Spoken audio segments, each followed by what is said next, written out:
It's time for The Drive with Q on Sports Radio 102.9 FM The Game. Now, here's Q. Good afternoon, everyone. 4 o'clock straight up on the East Coast. It is indeed a Monday edition of The Drive with Q. As always, I'm your host, Rich Quinones. 2 hours to play with. We'll take you up to 6 o'clock straight up right here on SR 102.9 FM The Game, the friendly confines of the Coastal Sports Network. Mi hermano Angel Martinez behind the glass producing the show, keeping us on the air on this January 6th. 2025. Don't forget the 727-858-6650. That'll get you involved in two-way sports talk. Bring something to the table. It is indeed a Man Up Monday edition of The Drive, which means we got to man up on some of our horrible predictions, thoughts, opinions, proclamations going into the weekend. The NFL season, the regular season, has come and gone. It is now playoff time. Today, obviously, Black Monday, the head coaching, the firings, the carousel, the rumors, the nonsense, what's going on in Florida, Miami, Jacksonville, the Giants. We're going to run through the gamut. We're hoping to have Lloyd Vance around 5:05, our NFL insider, but we always encourage you guys to get into the conversation, 727-858-6650. So 18 weeks in the books. The playoffs are set. And I'm not going to sit here and tell you on a Monday that these are just fascinating playoff matchups, but I believe there is intrigue across the line, and we will certainly start to get into that. You know, the takeaway from over the weekend, we'll have the conversation. Did Lamar Jackson now play himself as the front runner NFL MVP? Did some of these teams that pull the trigger on quarterbacks and or their head coaches, did they do it too early? And then, as I mentioned, some injuries. Jalen Hurts, right now, still in concussion protocol for the Philadelphia Eagles. They will get set to take on the Green Bay Packers, who are banged up as well in the wild card game this coming weekend. But as I mentioned, we'll get to some of all the movement, the playoffs. Last night, we thought it was going to be a hell of a contest. Man, let me man up right away, because I was absolutely shocked that my guy, Slinging Sammy Darnold, was under duress the whole night long. Minnesota not showing up. Detroit doing a hell of a job defensively, making enough plays offensively. The Lions get the win on Sunday Night Football over Minnesota. And with that, they lock up the number 1 seed in the NFC. So as I mentioned, we will get into all that. But you have to start with Black Monday in the NFL. And a couple things.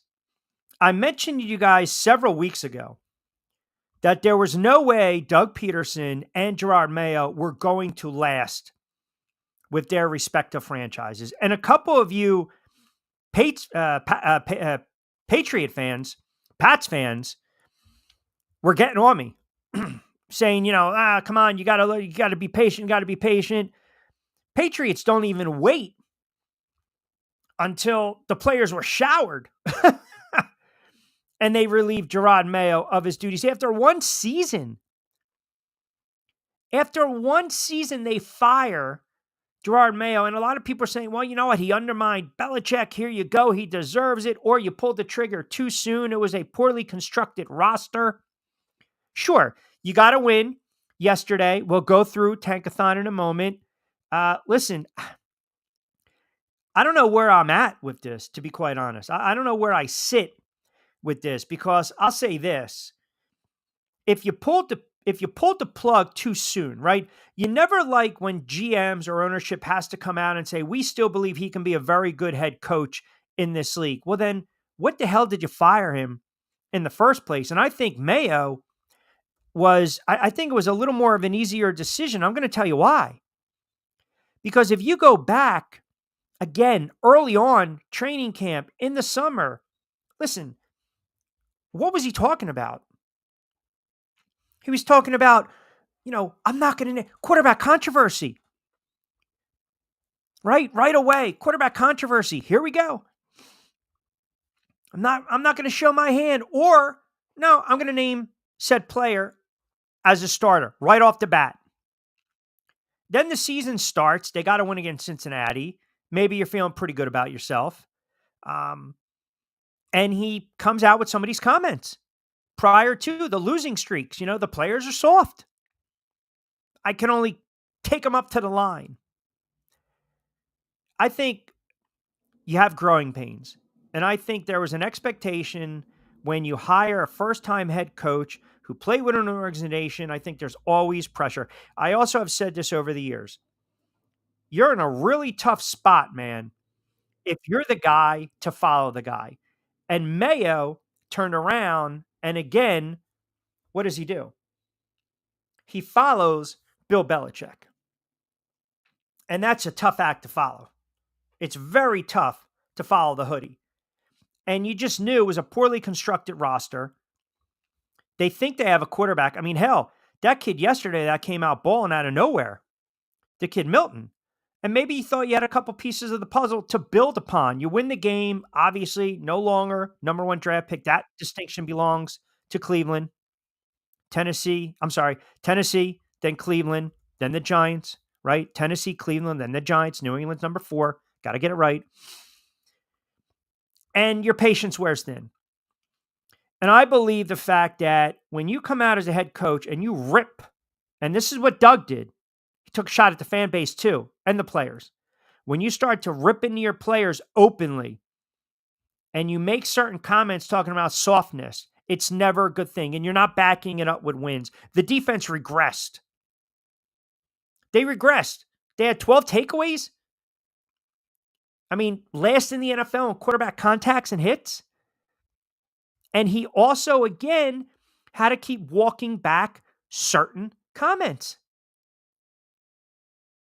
And you never want a head coach to do that. When you start to call into question the play calling, the coordinators, it's not my job, not my responsibility. You start deflecting like that, you're going to be out of a job. It was a bad hire from the start. And I told you this in August. It was a bad hire from the start. Now, Doug Peterson, it's apples and oranges. But again, you have to be fair here. I think people were thinking that Doug was going to get a pass. I think it was Doug's going to get a pass because Trevor Lawrence is banged up. Well, hey, man, you signed off on that, did you not? And after 3 seasons, can you really sit there and say you did a hell of a job? They retained their GM, but Doug, it started to wear thin. And 4-13, you lose your tight end, you lose your franchise quarterback, you're overpaying some guys, you're having to answer a lot of questions about coaching philosophy. You have to answer questions about, well, are you going to sit him? You're going to start him? You're going to bench him? You're going to ride him? You're going to pat him on the back? That's the rub with Trevor Lawrence. And I think Doug backed himself in a corner too when he started to take some shots at the fan base. And I don't think you win when you do that. And if you fire Doug now you feel bad for the quarterback because now you got to reset. You got to reset. And I'm not going to tell you that Doug Peterson's a bad head coach. He won a Super Bowl with the Philadelphia Eagles. But I'll tell you this, when you start to take shots at the fan base, GMs and ownerships don't like that. They don't want to hear that. And you're retaining Balky. What happened last year? They needed a fall guy. They fired Caldwell. And I don't understand how you're going to retain the GM and you're going to fire the head coach. I mean, that does not make sense. You got to clean house sometimes. You have to clean, because who's the GM that hired him, signed off on him? And this is the rub in the NFL. You're going to see it. And you're going to see it with some of these potential head coaching candidates who might not want to sniff some of these organizations or some of these franchises.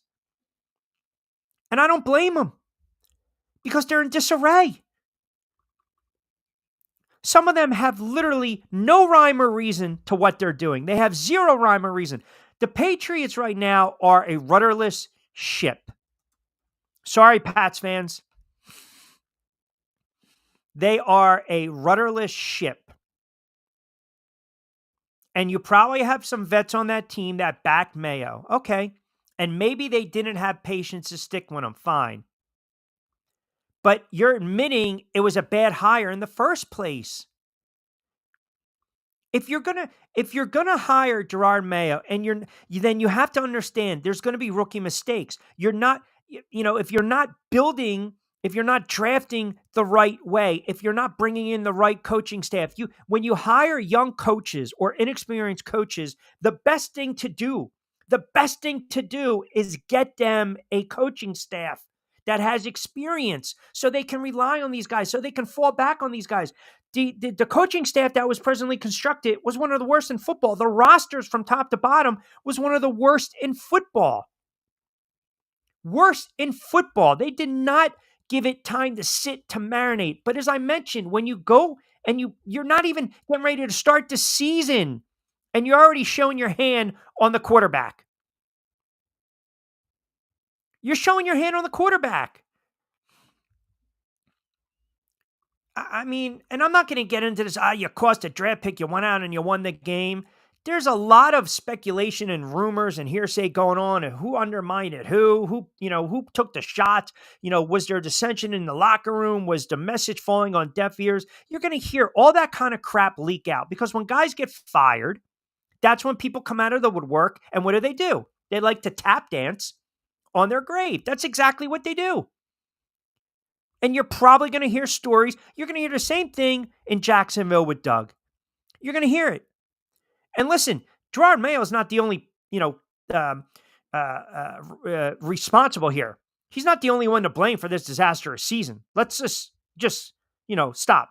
It's not surprising he got fired. They were in a giant mess in the one season. But I think it also raises questions now for Kraft.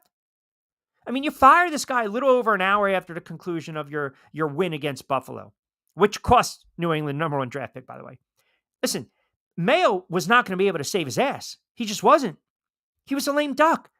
So then why are you, if you were going to fire him, here's the one problem I have. If you were going to fire him after yesterday, then again, what the hell did you even have him coach? You should have fired him before. You're going to have him for the sideline for one game? And by the way, we're in the back of his mind. Now follow me for a minute. In the back of his mind, he knows I might be out. I have to win this game, which is going to affect your draft status. It makes no sense. It really doesn't. You've got to, listen, Jacksonville, the Patriots, and I'll get to my Giants in a second, because I got a couple thoughts about that nonsense. You cannot have a rudderless ship. You cannot be a franchise that's clueless. The New England Patriots have had way too much success to get this wrong. And, now you'll start to kind of put in the theories, right? All right, who interviewed with the Jets? Who had a really good interview with the Jets is on their radar? Mike Vrabel. Former standout with New England for all those years, winning Super Bowls with Tom Brady, ingratiating himself to the Patriot faithful. Robert Kraft. Oh, wait a second. I'm going to use this interview right now for leverage. Wink, wink. You want me? Get his ass out of here. That's how it works, man. There are no friends in this league. It is cutthroat. I don't want to hear this contemporaries and, hey, we're all in the same brotherhood. That's BS, man, because there's only 32 of these job openings. Only 32. So when you have an opportunity, man, I'm going to step on you, over top you, I'm going to kick you, and I want that gig. I want that job. So who knows if he's leveraging and the wink-wink deal is in place that maybe they want to bring in Mike Vrabel. And the Jacksonville situation, listen, you paid a lot of money to Trevor Lawrence. He's been injured. It hasn't panned out. But it also goes to personality. When Doug was head coach with the Philadelphia Eagles, and you used to listen to his press conferences, he was very passive-aggressive. He was very dismissive. And again, you kind of knew that, everyone's going to sit there and say, well, we're not going to fire him. Eagles fired him.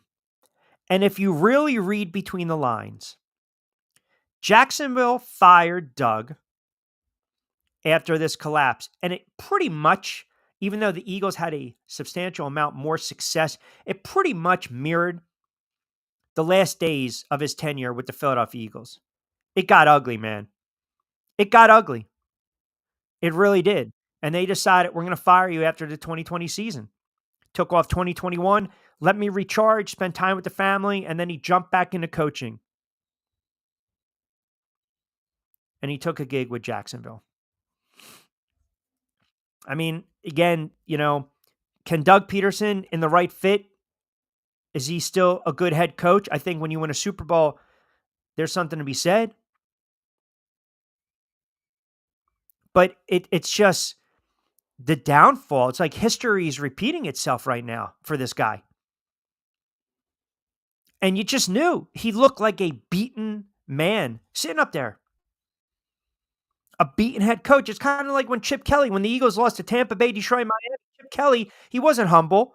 He wasn't cocky. He wasn't braggadocious. He just stood up there like he was being berated and yelled at, by a buddy or a coworker or a manager, or he was being punished by a parent. Like, just sit there and take it, sucking your thumb. Resign to the fact that I'm done. I'm done. Listen, Lawrence goes down, you got to go back to backups. It's never a recipe for success. But at this point, man, think about it. You can change the name of the players. You can change the color of uniforms. You can change the friggin' venue, the state, the stadium. And guess what? This is the same nonsense that Doug went through late with the Philadelphia Eagles. Crash and burn, man. Crash and burn. Listen, I think Doug Peterson, in the right fit, with a good staff and the right roster, where we heard this before, can be a good head coach. He can be a good head coach. And think about what they did, man. I mean, honestly, think about what they did. He had the balls and the stones to call arguably one of the gutsiest calls and plays in Super Bowl history, right? He went on the record and he kept saying, listen, man, think about it. With Carson Wentz, Sam Bradford, don't look over your shoulder.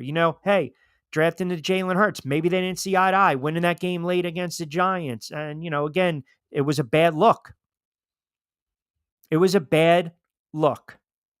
But everything went south, man. 4-11-1, your final season with the Philadelphia Eagles. And now, boom, here you go.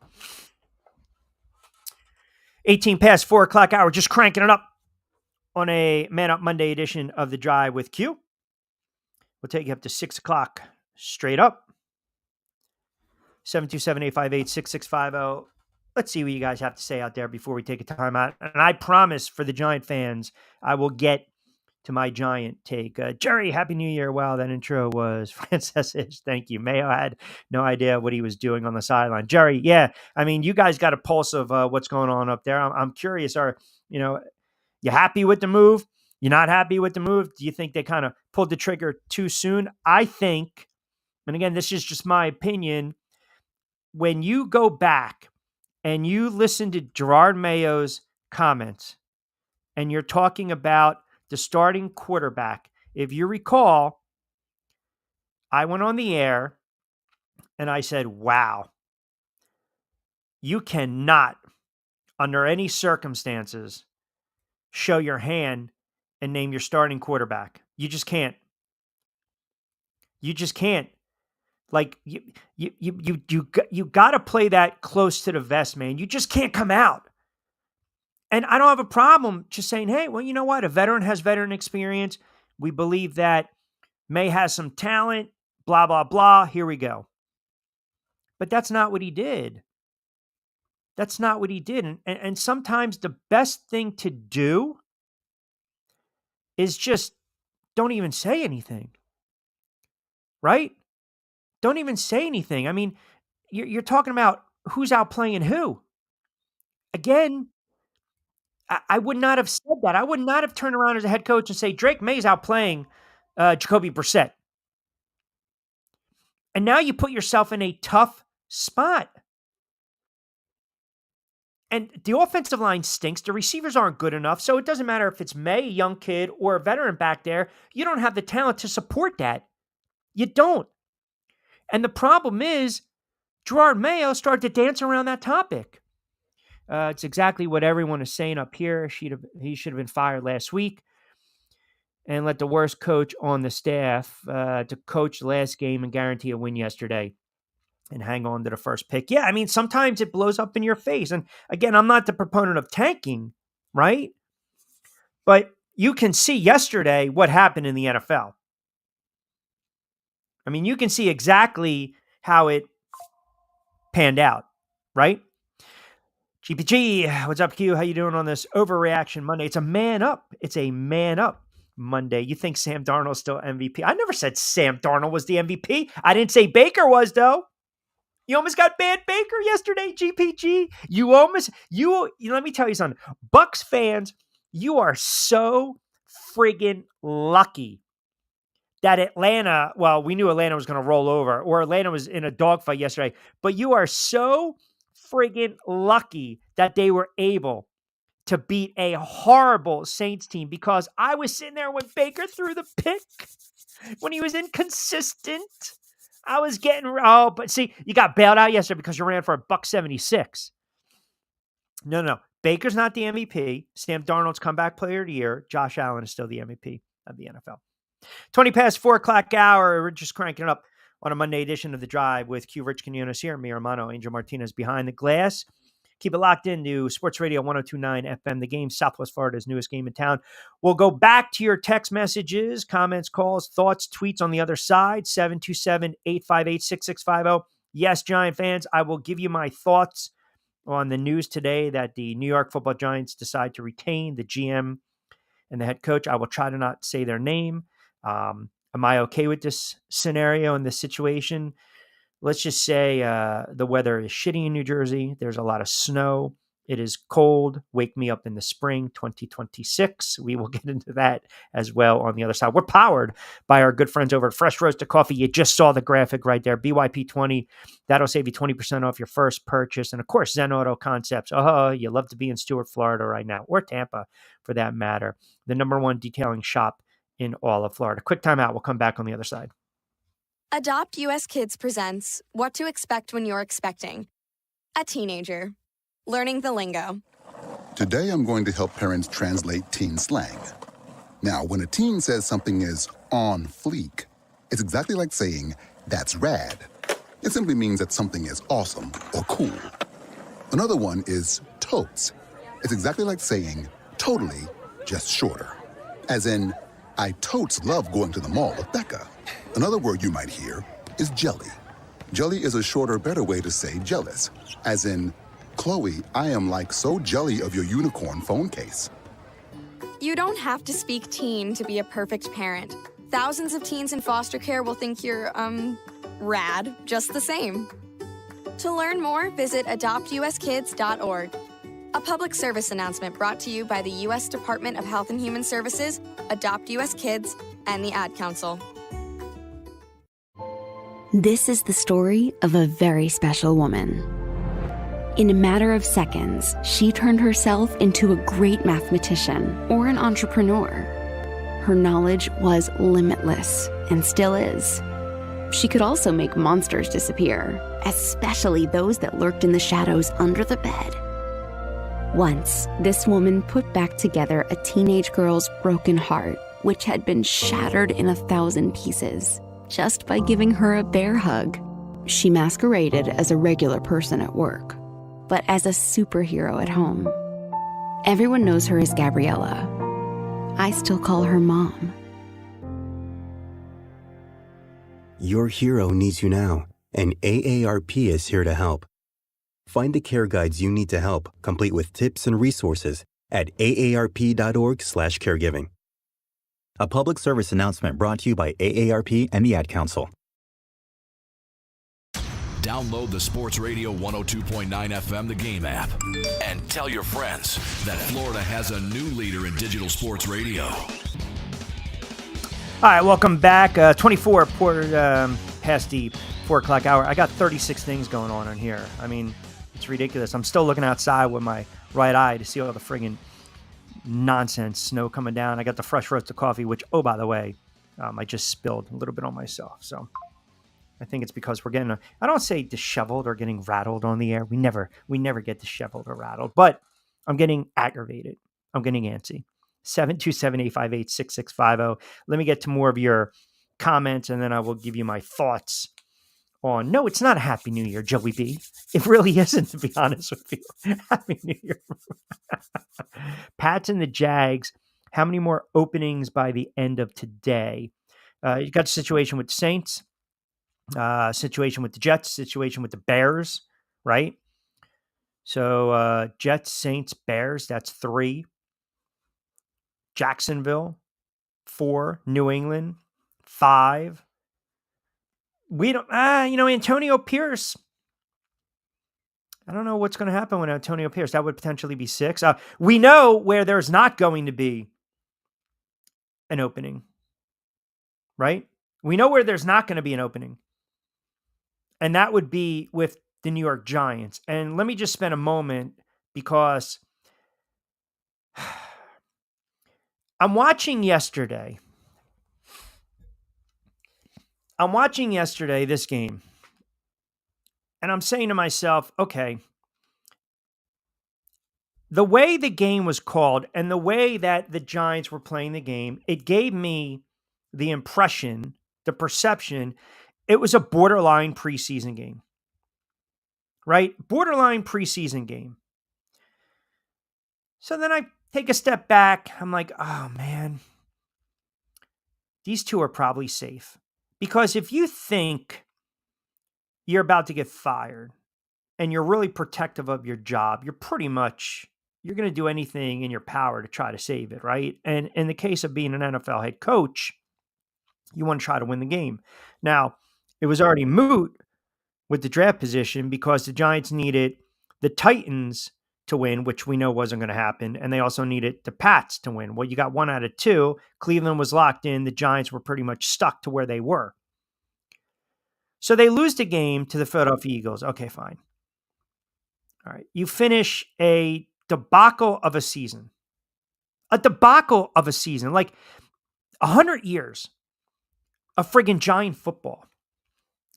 And you put together one of the worst seasons in franchise history. Non-competitive, getting blown out, people leaving in the second quarter, the third quarter. You can't win at home. You can't score touchdowns. You can't beat the NFC East. You're getting crushed left and right. You got players coming out. You bench your quarterback. You eventually release your quarterback. You're flip-flopping between a veteran that you thought was maybe going to be a bridge quarterback to a kid in Tommy Cutlets and Danny DeVito, which you know can't friggin' play.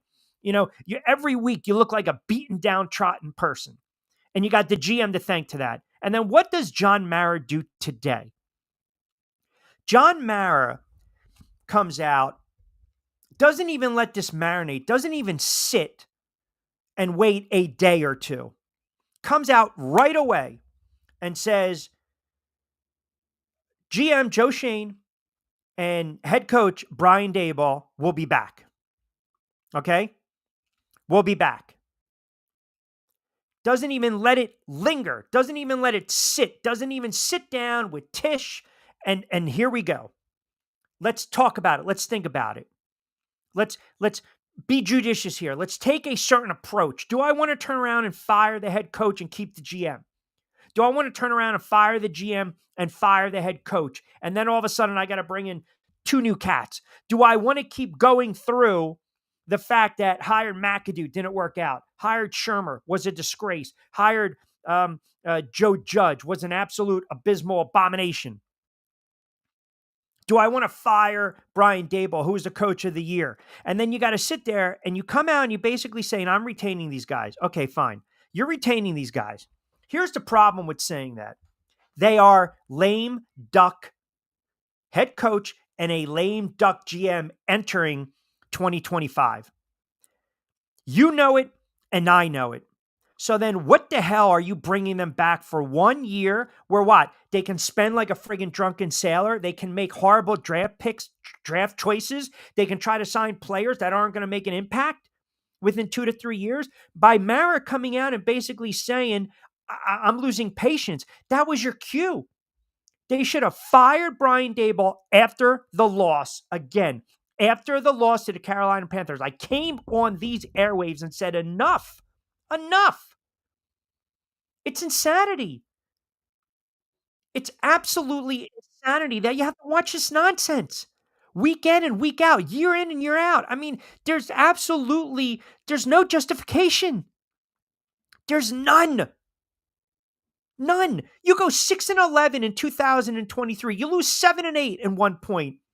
Okay? You turn around, you pay Daniel Jones after a great season in 2022. You win a playoff game on the road. You get waxed by the Philadelphia Eagles. You still can't sniff the Philadelphia Eagles. You can't.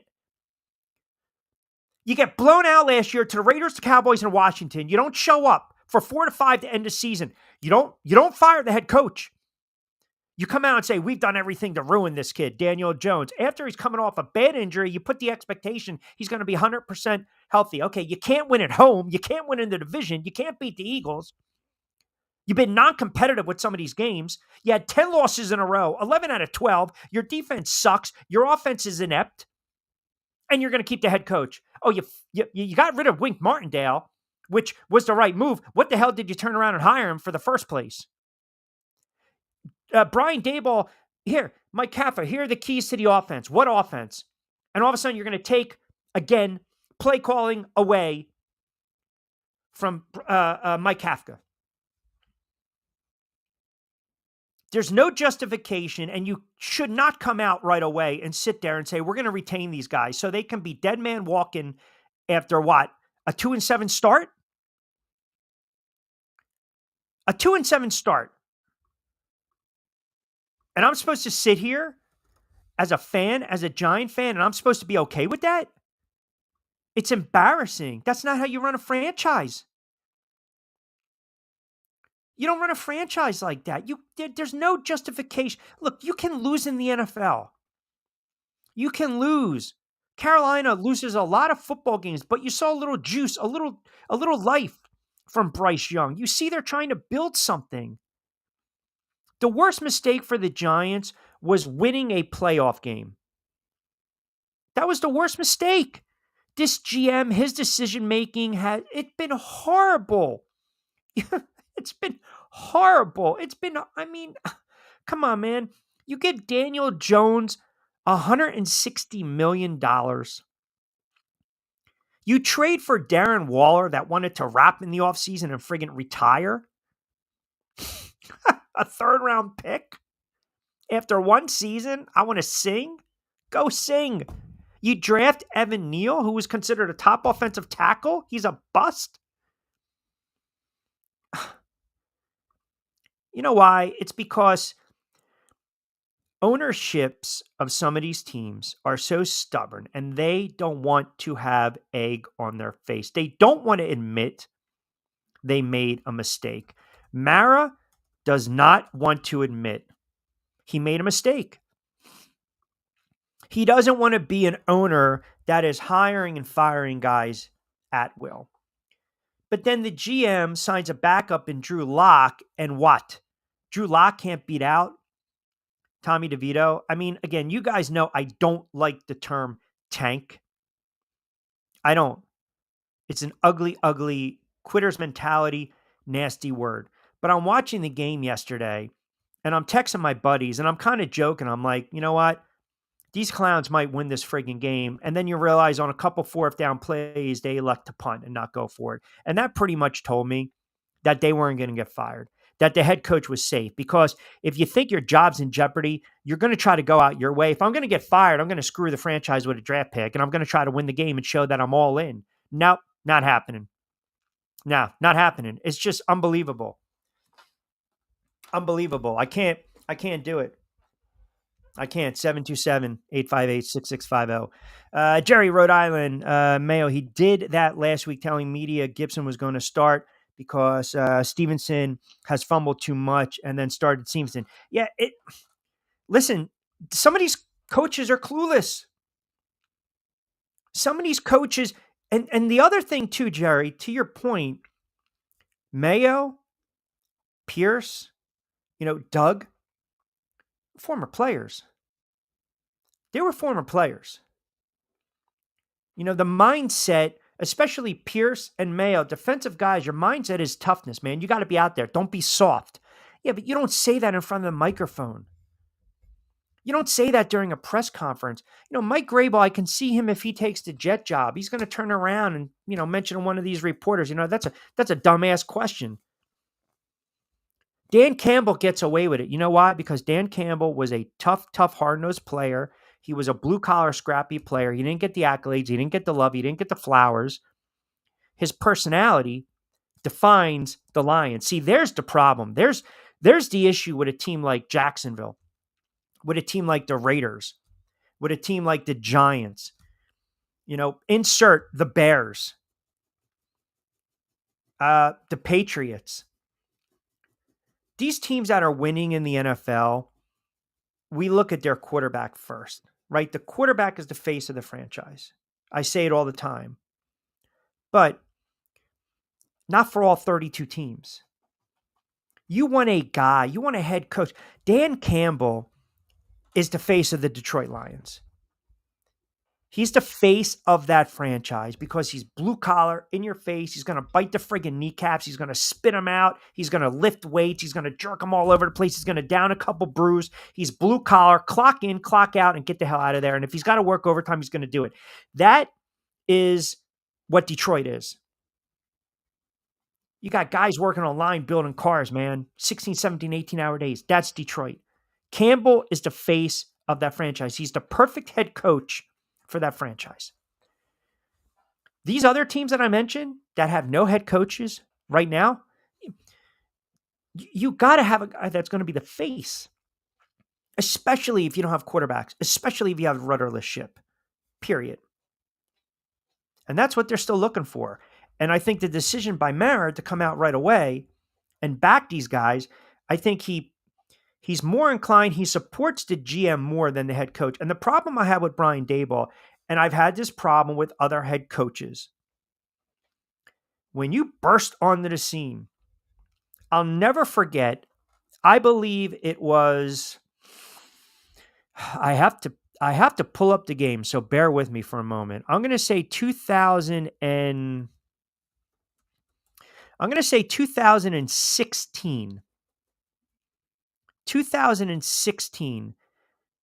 Because Doug Peterson, Shermer. So you had Kelly, and then you had Shermer, and then you had Doug. So 2016, Doug Peterson's first year with the Philadelphia Eagles. And I believe, and I'll never forget, Carson Wentz started 16 games. And if you guys, Eagles fans, can remember, there was a game, and I'm going to say it was against the Baltimore Ravens. I'm pretty positive it was against the Baltimore Ravens. And they were on the road in that game. And they tied it up late. I think it was like a 4-yard rush by Carson Wentz. So now you're sitting there 27-26. And I remember at the time I was out, and everyone was talking about, oh my God, you got to kick the field goal. You got to kick the field goal, go into overtime. You know what Doug did? He went for 2. And the argument the next day with all the talking heads was, how can you go for 2? You kicked the field goal. You just screwed a young quarterback out of a win. No. What Doug was telling you at that moment, this is who I am. This is who I am. I'm an aggressive head coach. I'm going to try to win the freaking game. That resonated with that locker room. And obviously it bridged to success going into the next season and ultimately winning a Super Bowl with a backup and a cast of characters. That's not who Doug is anymore. He's not that guy. Point being, Brian Daboll, first game as head coach of the New York Giants, on the road, Tennessee. We tie it up. We're not kicking the extra point. We're going for 2. Where's that guy? When you lose your identity, you're in trouble. And that's what some of these head coaches have lost. They've lost their identity. They've lost their way. And these franchises right now, you can see, they're pretty much SOL. If Q hears the name Brian Daboll, he'll combine like a nuclear reactor. Daboll is the biggest knockoff. Then McDowell's is coming to America. They have the Golden Arch. we have the Golden Arches. I just can't take it, to be quite honest with you. I'm confused with Jerry Jones. Claims Mike McCarthy's a good coach and fits well with Dallas. So why hasn't he committed already? It's a very good point, Rick. And I think I have a theory on that as well. Jerry Jones, what Jerry is doing right now, Jerry is your buddy at the bar who likes to date. He's not going to settle down with anyone. He's not going to do that. So he might come to the bar with a brunette. And then the brunette goes and she meets her friends and she's on the dance floor doing whatever she wants to do. And your buddy is the one that's waiting to see who's walking through the door. It's going to be a redhead. It's going to be a blonde. Again, that's kind of what Jerry Jones is doing. Jerry Jones is going to wait to see the other dominoes and the shoe to fall before he makes his decision on Mike McCarthy. And I don't care what anyone tells me. And this is just my opinion. So take it for what it's worth. If it's not worth anything, it's not a problem. I don't take it personally. I believe someone within the Dallas Cowboys organization is telling Jerry Jones or whispering to Jerry Jones or maybe having a drink with Jerry at the bar or in the suite or the box or the airport, the airplane, the private jet. Hey, man, why don't you make call Dion? Just flirt with him a little bit. Just gauge, because he wants to make a splash. That's all he's concerned with. Remember, he wanted to draft Johnny Manziel. The Dallas Cowboys, look, Philadelphia Eagles fans and Washington Commanders fans got to be giddy today. Why? Because it looks like the Dallas Cowboys are going to keep Mike McCarthy and the Giants are keeping Brian Daboll and Joe Schoen. They got to be giddy. Those three are just not equipped to be in the positions they're in. Mike McCarthy has had very good regular seasons. You win 12, 13, 14 games, whatever it is. But in the playoffs, they falter. That's the bugaboo and the knock on the Dallas Cowboys. But I believe Jerry Jones is looking to see if there's a better opportunity out there first, which is Bush League if you still have the head coach under contract. But he said, again, a couple different things. And that's why, the Bears have requested an interview. Look, I'll ask you this. What's a more desirable job right now? What is a more desirable job in the NFL at this point? Is it the Dallas Cowboys or is it the Chicago Bears? Right? Is it the Dallas Cowboys where you have a meddlesome owner who is not going to change, or a franchise that's been cheap and they just reshuffle GMs and head coaches, but you think maybe they have a couple pieces in place and they have a young quarterback? What's the more desirable job?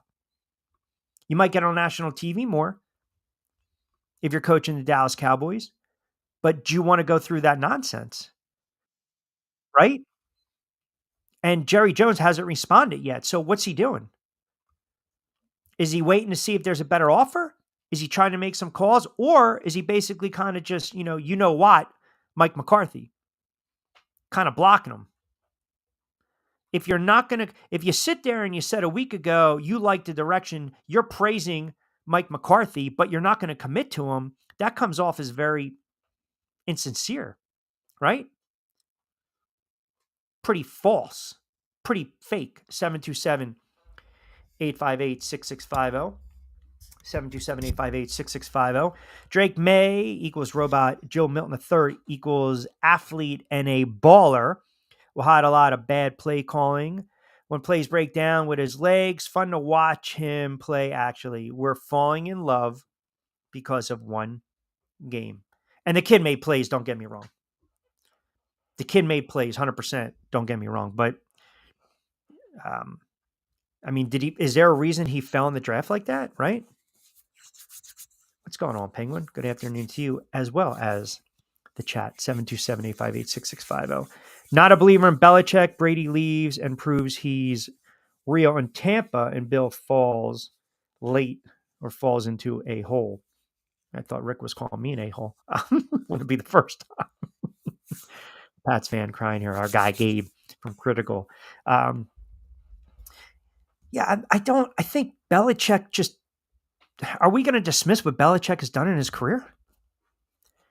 Why can't we just say Belichick made Brady, Brady made Belichick? Man, you would kill as a fan to have a tenth of the success that the Patriots have had, a third of the success that the Patriots. And I think it was an aberration with Brady. I think everything worked for him that COVID year. Tampa, great run, hosting the Super Bowl. It's a Cinderella story. It's a Cinderella ending. I believe Belichick is eventually going to be back in the NFL. He gets pinched for what, $1 million or so if he wants to break that contract to UNC. 727-858-6650, 727-858-6650. Dayball stays, but ownership says they are out of patience. By week 6, is he still the coach for the Giants? Yeah, that's my whole point. That's my whole point.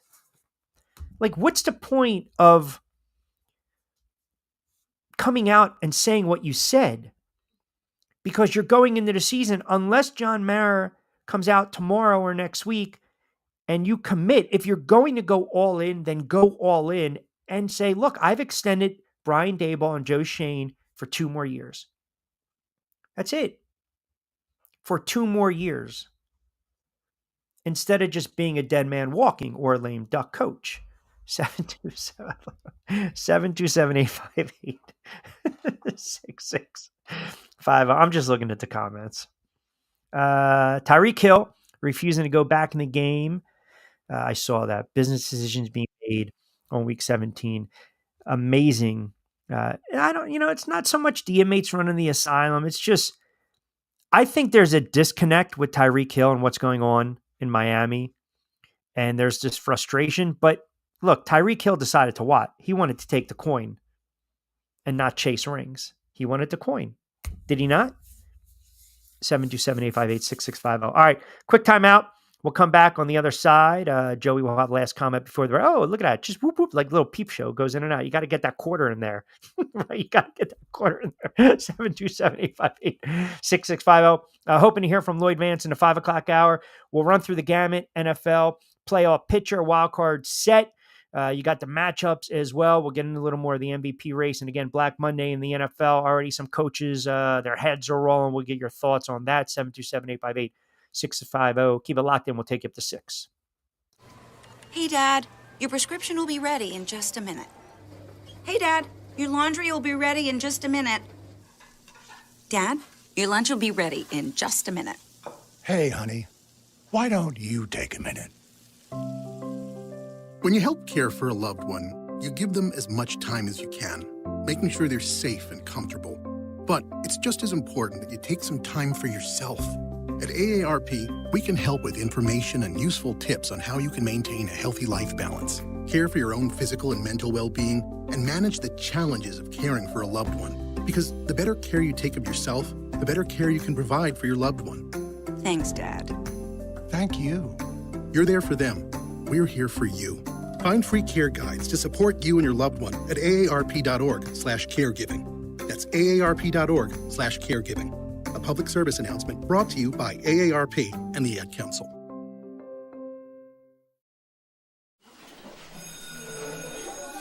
All right, class. Let's hear what everyone did this weekend. Jill? Well, I raised my older sister to a big oak tree. It was at least 100 years old. My mom said I must have set a record or something.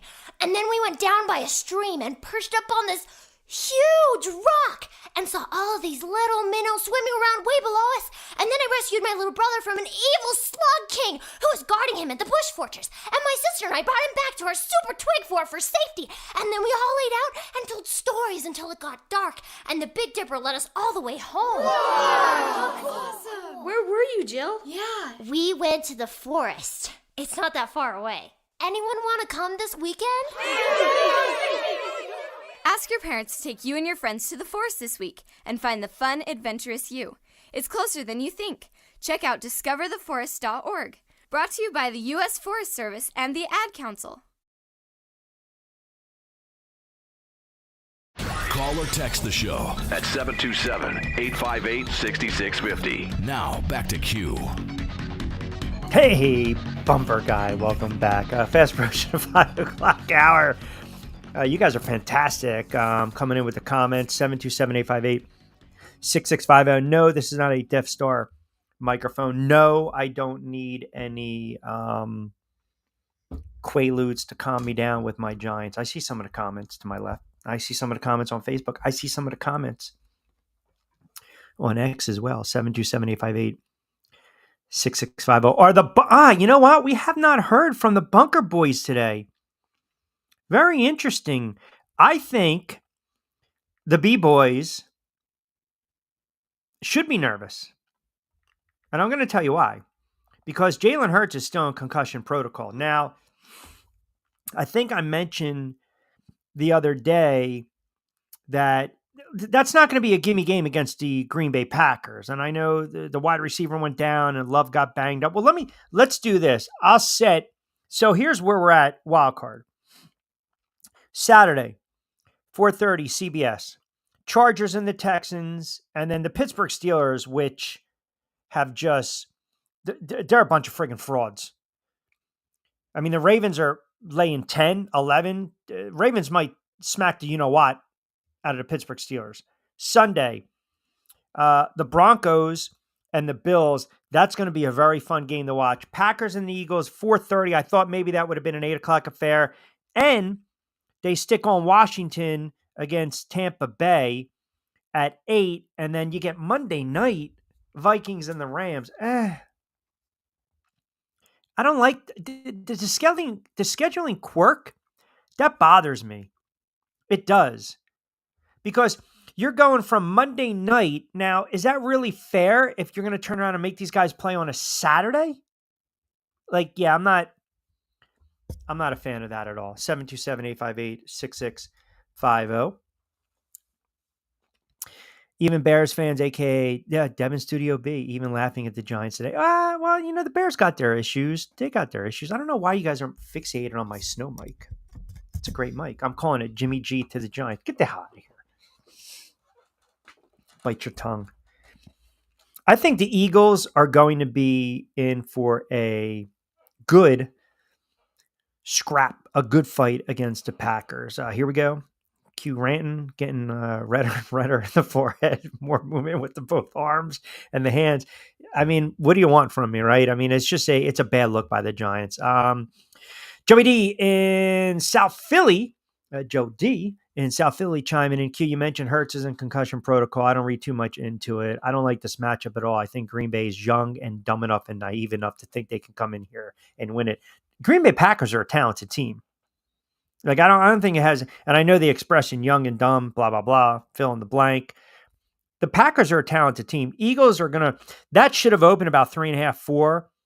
But the Hurts being in concussion protocol, it worries me a little bit. I'm going to tell you why. If you're still in concussion protocol, that means you can't practice. You can't even do any type of cardiovascular, any type of conditioning. So now it's Monday. Let's say that he passes and he gets the green light late tomorrow. That gives you Wednesday and it gives you Thursday of practice. Now, they get bailed out because they play on Sunday. So maybe you ramp it up a little bit on Friday. If that game's on Saturday, Fridays are typically a walkthrough, or you ramp it up a little bit on Saturday with a walkthrough. He's only going to get 2 at best days of practice. And we know that Hurts struggles early on in games. So now you want to talk about the inactivity, the rust. I understand why he didn't play. I don't think he was going to play anyway. But point being is they were going to stretch this out. But now that it comes out, he's still in concussion protocol. That should alarm Eagles fans. It should. Because he's already been banged up before, and his style of play is the last thing you want is him scrambling on a 3rd and 6 and taking a bad hit and getting knocked out of the game. You're dealing with Pickett with his injury, and again, stop with the other backup, McGee, Tanner, or whatever. I mean, you don't want to see. If you see that kid come Sunday, you're in trouble, right? If you see Tanner McGee in the game, you're in trouble.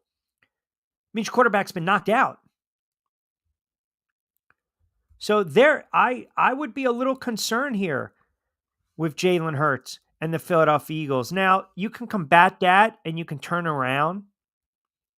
And if you want to sit there and say, well, Green Bay's banged up, their quarterback's banged up, they just lost their wide receiver. Yeah, that's a brutal loss.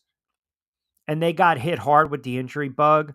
But Green Bay is a good football team. Now, they're going to have to run the ball with Watson being out. They're going to have to try to establish the ground game. I mean, listen, last game of the season, you tear your ACL. You tear your ACL. When that offense is clicking, they spread the ball around. They open it up. And they do a really nice job of, the quarterback's been doing, for the most part, a nice job of distributing the rock. But they're going to rely on Jacobs a lot. And they might go a little more running back by committee, Wilson and Jacobs against the Eagles. And if the Eagles start stacking the box, now you take away the threat of Watson to beat you over the top. Now you might get the dink and dunk. And ultimately, depending upon how healthy Jordan Love is, he might have to win this game with his legs. And we got all week to talk about that game. I look at some of these matchups, and right now, Chargers can go on the road and beat the Texans. They can. Can the Broncos beat the Bills? I mean, listen, someone tried to sell me on Carson Wentz being the Giants' next quarterback. Carson Wentz he's done. He's a journeyman. He's a bum. I mean, he couldn't do anything yesterday offensively. And the Broncos did what they had to do. They actually steamrolled Kansas City. So you avoid Cincinnati in the playoffs. Miami, bye-bye. Would they beat them 38-0 yesterday? Bo Nix is a flat-out stud. The kid can play, man. That's going to be an interesting matchup on paper. I mean, do not sell the Denver Broncos short. Don't. I think they can make that a game against Buffalo. And there's a lot of pressure on Buffalo. There's pressure on the Eagles. There's pressure on the Ravens. There's pressure on the Vikings. I mean, what the hell happened last night? What happened in that game? Did the Minnesota Vikings get exposed? Did Sam Darnold get exposed? And I've been on the Slinging Sammy bandwagon. You know that. Would we argue last week? What? 3 for $130? 3 years, $130 million. Did Darnold get exposed last night? I mean, a Detroit team that's banged up, a Detroit team that has all these injuries on the defensive side of the football, pretty much shut down Minnesota. And I thought they were trying to force feed the ball to Jefferson. How many times did the Vikings get in the red zone? And they couldn't do anything. And then you start to panic with these fourth down calls. Darnold did not play well yesterday. He missed a lot of throws. A lot of throws. And my buddies were getting on me and they're like, this is who he is. This is exactly who he is. I think it was, Jared Goff did not play the most cleanest game. I think there was a little pressure. You have to know what's at stake. Obviously, the Vikings and the Lions were playing for home field advantage. I still find it ludicrous in today's NFL that a team that wins 14 games is going to be a wild card. It's absurd to even think that. 1999, the Tennessee Titans were 13-3, and they were a wild card. Bobby D, Q, did you see all the incentives hit yesterday? Do you think it was Bush League that Evans got his incentives? No. Who has a problem with that? That Mike Evans went out there to get, 5 more yards? 11 straight seasons of 1,000 yards? I don't have a problem with that. I told you on Friday and then Saturday on the audio version, if you listen on SR 1029. I know you guys love to see the face, but still, if you listen to Saturday's edition, the incentives, Geno Smith, the B-Boys decided to come out and play on a Man Up Monday. I wonder if the reception's good in the bunker. The line of 3.5 was disrespectful this morning. Not worried. Talking about the Eagles and the Packers. I didn't know they get good reception in the bunker, Angel. Did you know that? I was not aware of that. That is a courtesy hometown line. 3.5. Now you're gonna get the novices coming. Oh, you know what the line's telling you? This is what the line's telling. Shut up. You have no idea what the line is telling you. You just don't. Dan, Big time Lions fan chiming in. Q, I was not worried at all last night. I think you actually saw the defense play one of its best games of the season. To your point, yes, the Vikings were definitely skittish. And I think Slinging Sammy, as you say, reverted back to seeing ghost. I was very disappointed with what I saw last night by the Vikings. What did I say on Friday? I said I thought the Vikings were going to win the game, and my rationale was this: they were going to be able to stop if Detroit didn't convert their fourth down plays, and I also believe the Vikings were going to be able to move the ball and score 24 to 28 points, and the Lions would have had to match that. And if they didn't convert, they would have lost by 10. I'll man up. I was 100% wrong. The Lions played, I think, their best defensive game of the season, but I also believe the Vikings played one of their worst games offensively of the season. And look, if you said to me right now, what road is tougher, going through Kansas City in the AFC or Detroit? You got to still say Kansas City. Detroit's a beatable team. Detroit is a very beatable team. Now, you get the benefit playing in that stadium, indoors, fast track. And I can't even tell you right now what team can match up against them at this moment. But to go on the road in Kansas City, and we know it's just been, the Achilles weakness, the thorn in the Ravens and the Bills' side. They need to get over that hump. They have to get over that hump. They have to be able to turn around and go on the road and beat that team. And if they can't do that, they're never going to be able to do it. If not now, when? That's how I look at how the AFC shakes out. John chiming in. Q, what do you think of the Falcons considering benching Kirk Cousins into next season? I mean, that's all that money you paid Cousins, and you're going to have him sit behind Michael Penix. I think if there's someone out there who is willing to trade for Kirk Cousins, they're probably going to take on that contract. Can you get a second or third round for Cousins? Maybe. 727-858-6650. 5 o'clock, straight up 16 to books. 60 to play with on a Monday edition of The Drive with Q. Rich Quinones here, coming at you inside the friendly confines of the SR 1029 The Game studio, Southwest Florida's newest game in town, part of Coastal Sports Network. Monday, Wednesdays, and Fridays, 4 to 6, audio version. Tuesdays and Thursdays, 5 to 6. Also on Saturday, we'll do a special wild card weekend show as well this Saturday and Sunday on the network. Let me read off some of these more comments on Facebook. You guys are messaging me.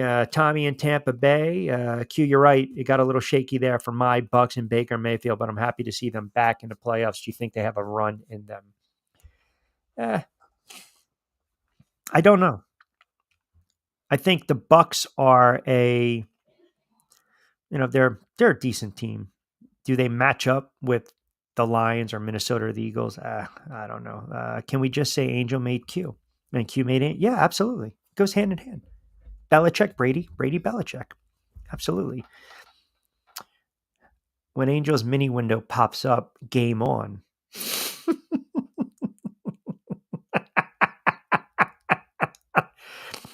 Oh, Mickey decided to wake up from his nap. You have an opinion. See, here's the problem with Mick. He can take all the shots at me. Here's the problem with put the comment back up. Here's the problem.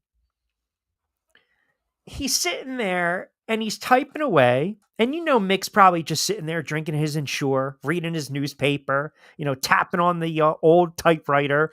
And he said, Rich, you have an opinion. Rich, a-hole shit? A-hole? Or are we going, holy? What are we trying to accomplish here? Is he calling me an a-hole? Or is he saying, holy shit? Maybe it's like, did you ever see the movie Misery? When the N didn't work on the typewriter? So poor James Caan kept typing away. I mean, come on, Mick. What's he saying? A-hole? mean, it's right there. Let the viewing audience decide. Rich, you have a opinion. And it's and, by the way, because you have a vowel in front. Oh, Rich a-hole shit. Okay, fine. Fine. That's fine with me. I understand. 727-858. Picking KC and the Eagles in the Super Blow. There we go. That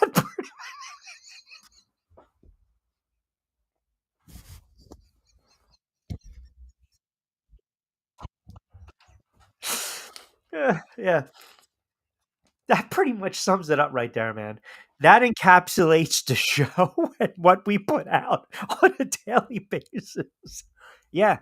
I mean, listen, Kansas City and the Eagles, yeah, the Super Blow, it's going to be something, man. Absolutely. 727-858. Uh-oh. Is this joke time? All right, let's see what the man has to say at 5:00 for the joke of the day. In Ohio, exotic dancer was indicted for murder after she dragged a man under her car for more than a mile. Witnesses to the scene called it the worst lap dance. I'm done. We got to go to 6. Yeah, I guess we got to go to 6. 727-858-6650. 727-858-6650. Kevin C chimes in North Jersey Q. Epic rant on the Giants. I'm done.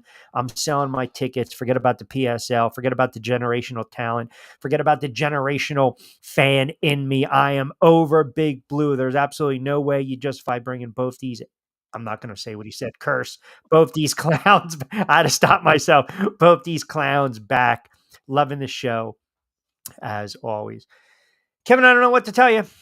Let's get a little outside view, if we will, from our very good friend, our NFL insider, does a fantastic job hosting Lloyd Vance's Inside Football on Mondays. You can hear him later on tonight, 7:00. Our guy right there, not snow covered, dapper, if you will, Lloyd Vance. Where do we start, my friend? We Black Monday. Here we go. Heads are starting to roll. Let's start with 2. We'll start with the one in Florida, Doug Peterson. Not surprised at all that Jacksonville moves on from Doug Peterson. I equate this, Lloyd, and tell me if I'm off here. It was similar to how his tenure ended with the Philadelphia Eagles, right? I mean, it was a wink, wink. We're not forcing you out, but get the hell out. And that's exactly what the Jags did today. Yeah, and ownership in both cases had their game plan, and they were patient. You know what I mean? You saw other teams, like the Jets, like the Bears. They said was enough mid-season, and the handwriting was on the wall for Jacksonville Jaguars. And Shad Khan's kind of a hands-off owner, and he decided, what, we'll make a change, but we'll wait till the end of the season. Obviously, when you watch the team play, which I did a lot, they just had no fire.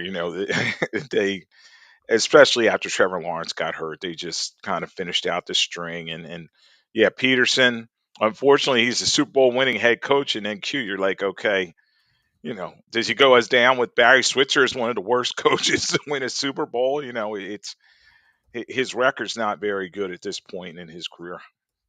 Yeah, I mean, I look at it. Do you give him a free pass that Lawrence goes down? Is it how he rubbed the media and the fan base the wrong way? I think perception is everything. Optics look bad sometimes when some of these coaches say what they say. You and I know Peterson, even when he was with the Eagles, a pretty kind of smug type of guy. I believe they're looking at Trevor Lawrence and maybe they do have a little bit of buyer's remorse. And think about this. Last year, everything was going to what with Jacksonville, and they needed a fall guy, and they fired Caldwell. And now this year, they turn around, and it's pretty much there's no fall guy, Doug. It's on you. Can you foresee a scenario where Doug gets another coaching gig? And how much of this do you have to also add into and consider that Trevor Lawrence goes down? Yeah, there's a lot of factors in this, Q. But when they hired him, he went in there and said he's a quarterback whisperer. He's a guy that's going to get Trevor Lawrence right and get this team moving in the right direction. Obviously, they've underachieved ever since they got Lawrence and not a lot of playoff success. And that's what he said he was bringing to the table. And I think a lot of it is with Doug Peterson, his past success. He had a very good staff with the Eagles in 2017 when he won it all, Frank Reich and guys like that, that were veteran leaders and got that team to perform at a very high level. So, he was on his own in Jacksonville, kind of hired a brand new staff because some of those guys moved on and it just didn't work. And yes, the injuries to Lawrence didn't help, but I think a key thing is that offensive line. They just never fixed it for Jacksonville, and it's going to be interesting. Trent Baalke is the general manager there, former Niners guy, and you wonder if he's going to survive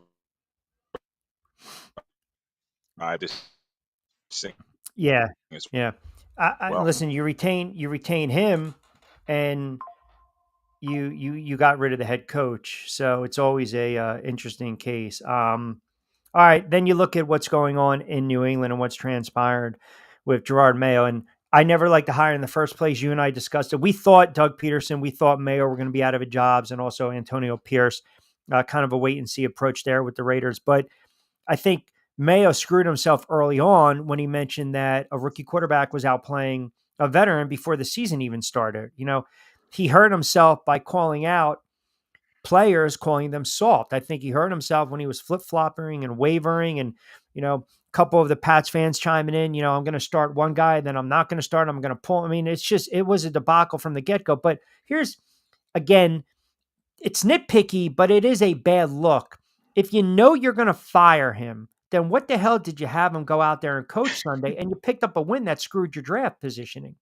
Yeah, and I think that Robert Kraft had made up his decision before they even took the field, and yeah, he had buyer's remorse because they went out there, and then he puts Joe Milton out, and Joe Milton's the type of guy, he's going to make some plays out there. He may not be a week in week out starter, but he got it done, and they got the W. But the thing is with Gerard Mayo, it was an odd choice from the get go. He's a very young coach. Didn't have a lot of experience other than underneath Belichick those last couple underachieving years. And they said that him and Kraft had a contractual, agreement for him to take over that job once Belichick left. And obviously Kraft was right away. He was like, he was not the right guy. And maybe they should have taken a longer look around the league. I think he would have bought himself some leeway if he had started Drake May from the get-go and kind of said, okay, I had a rookie quarterback learning year, but he went with Jacoby Brissett.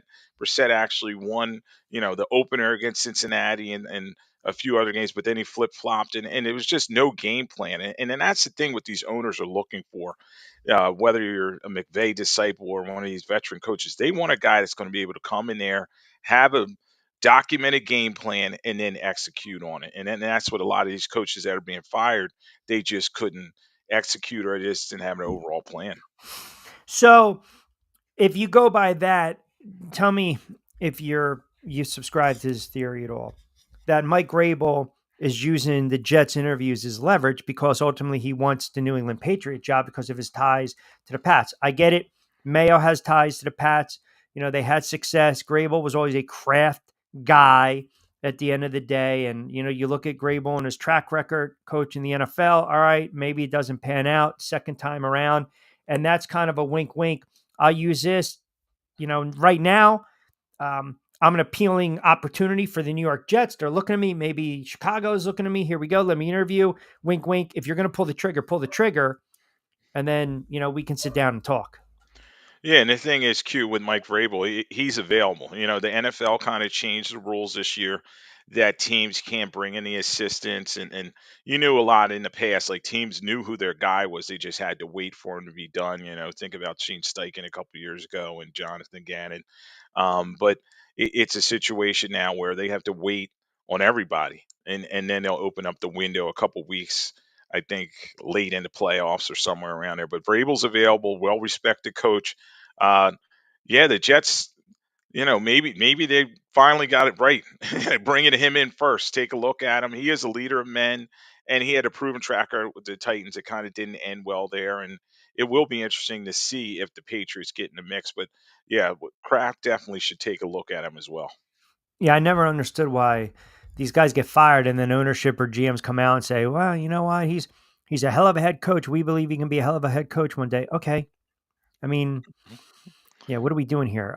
Pierce, we don't know what's going to go on. We obviously know that there are vacancies in the NFL. One of them is not going to be the Giants. I kind of already went on my rant and my thoughts on Joe Shane and Dable both being retained. I think the ball's been dropped since Gettleman. I think they hung on to Eli too long. They forced Coughlin out. They made a mistake, obviously, when McAdoo, Shermer, Judge.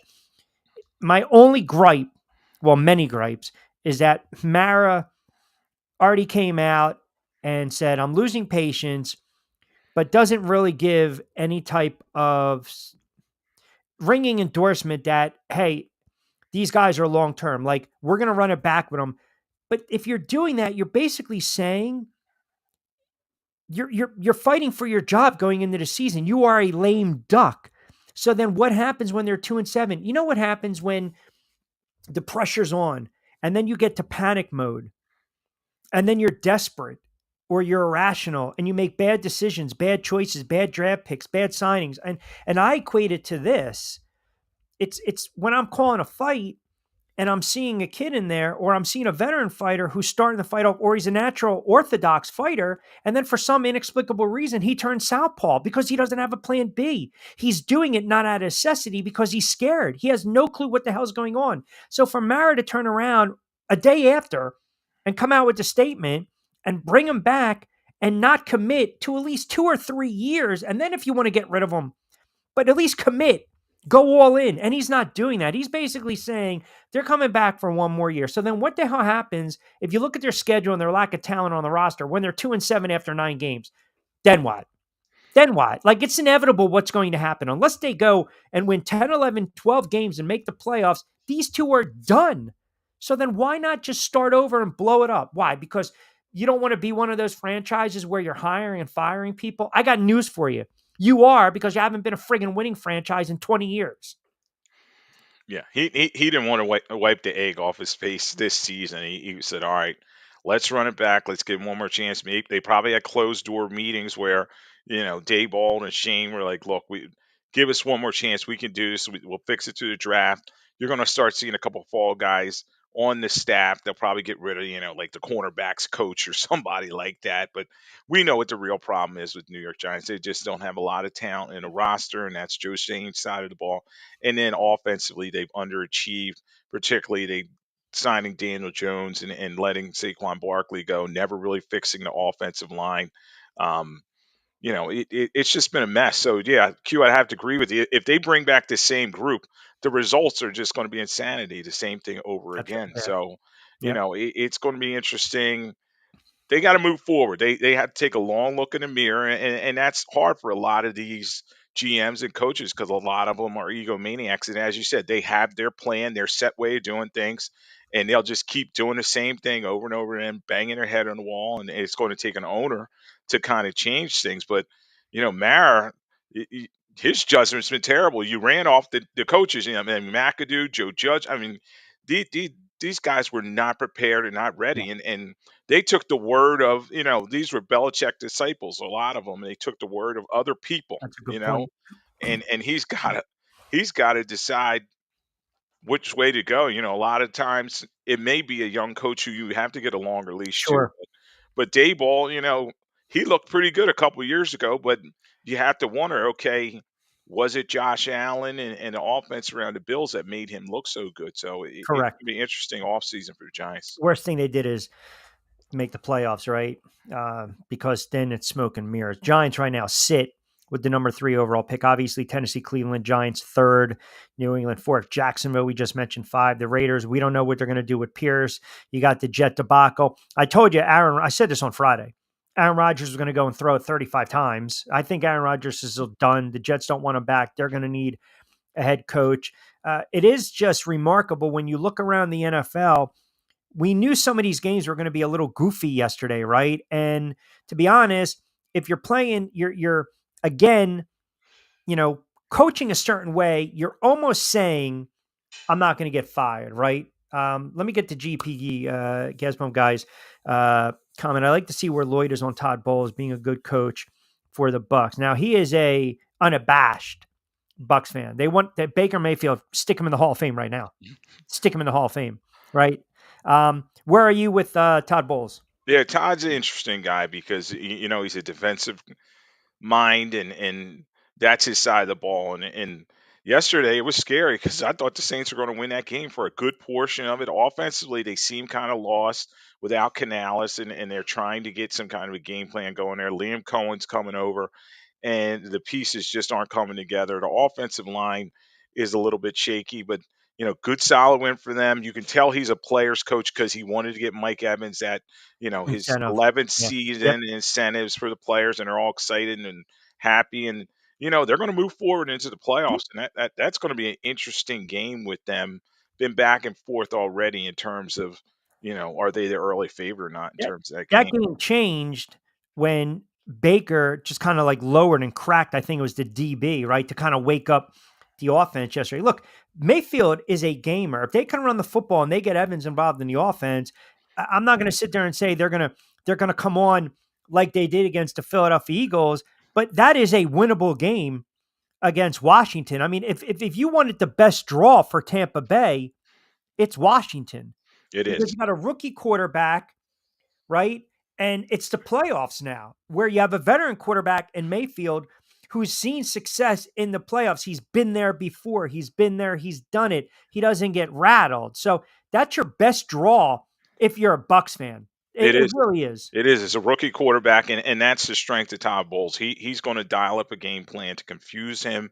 Think about what he And does to they're at home, by the way. Jalen. Yeah, think about what he does against Jalen Hurts. He finds a way to, keep him in the pocket, not get on the edge, and make plays. And it's going to be fun to see how many blitzes he dials up because that's what Bowles likes to do. So, as you said, very good matchup. I'll probably make my pick later on in the week, but I've been back and forth on this one. But it is. These teams are pretty even. The only thing is, obviously, the Bucks fans know is their injuries. How about last night? Was this a aberration? Was it just the moment was too big for Darnold? Goff struggled as well. Or was this cause for concern if you're a Vikings fan where Darnold missed a lot of throws? The offense was very inconsistent. They were inept at times. And then the one game where you needed, where we thought would have been high scoring, what happens? Detroit's defense comes out to play, right? They blitz. They said the edge rushers. They tried to knock Darnold off his spot. He missed a couple throws. They started to panic with some of these fourth down calls. I thought they went away from the run a little bit. Was this just a stub your toe moment for Minnesota, or do you believe there's cause for concern here? Well, Minnesota's a good team, and they just may not be a good matchup for the Lions. The Lions do a great job in terms of Aaron Glenn, the pressure that he was dialing up that you were talking about. They were able to get home a lot, get Darnold off the spot. You and I had talked, and I said the pressure is going to be the key with him. If Yes. you get in his space, he's going to make some mistakes, and he did. There were a couple passes actually that could have been intercepted that weren't, but they were harassing him early and often, and it's no name guys. Detroit has subscribed now to this no name defense. I know they got Anzalone back, which was very big for them. But good solid win for him, and you just see the electricity of Gibbs. I mean, Gibbs is just incredible. You get him in space. He had a great game running the football, and the Lions can score a lot of points. The key thing, though, is going into the playoffs. Hopefully, they can get some help and get some of those guys back on defense because, you know, that defense, yeah, they had a good game last night, but they've been in too many big scoring matches lately. Well, they get the benefit of getting a bye and the rest. Minnesota's got to go on the road. They won 14 games. They got to go on the road against a Rams team where, let's be honest, they've been kind of hit or miss at home. And Minnesota is laying 1.5, 2 in that one. How about the Eagles and Jalen Hurts still in concussion protocol? We talked a little bit about this over the weekend.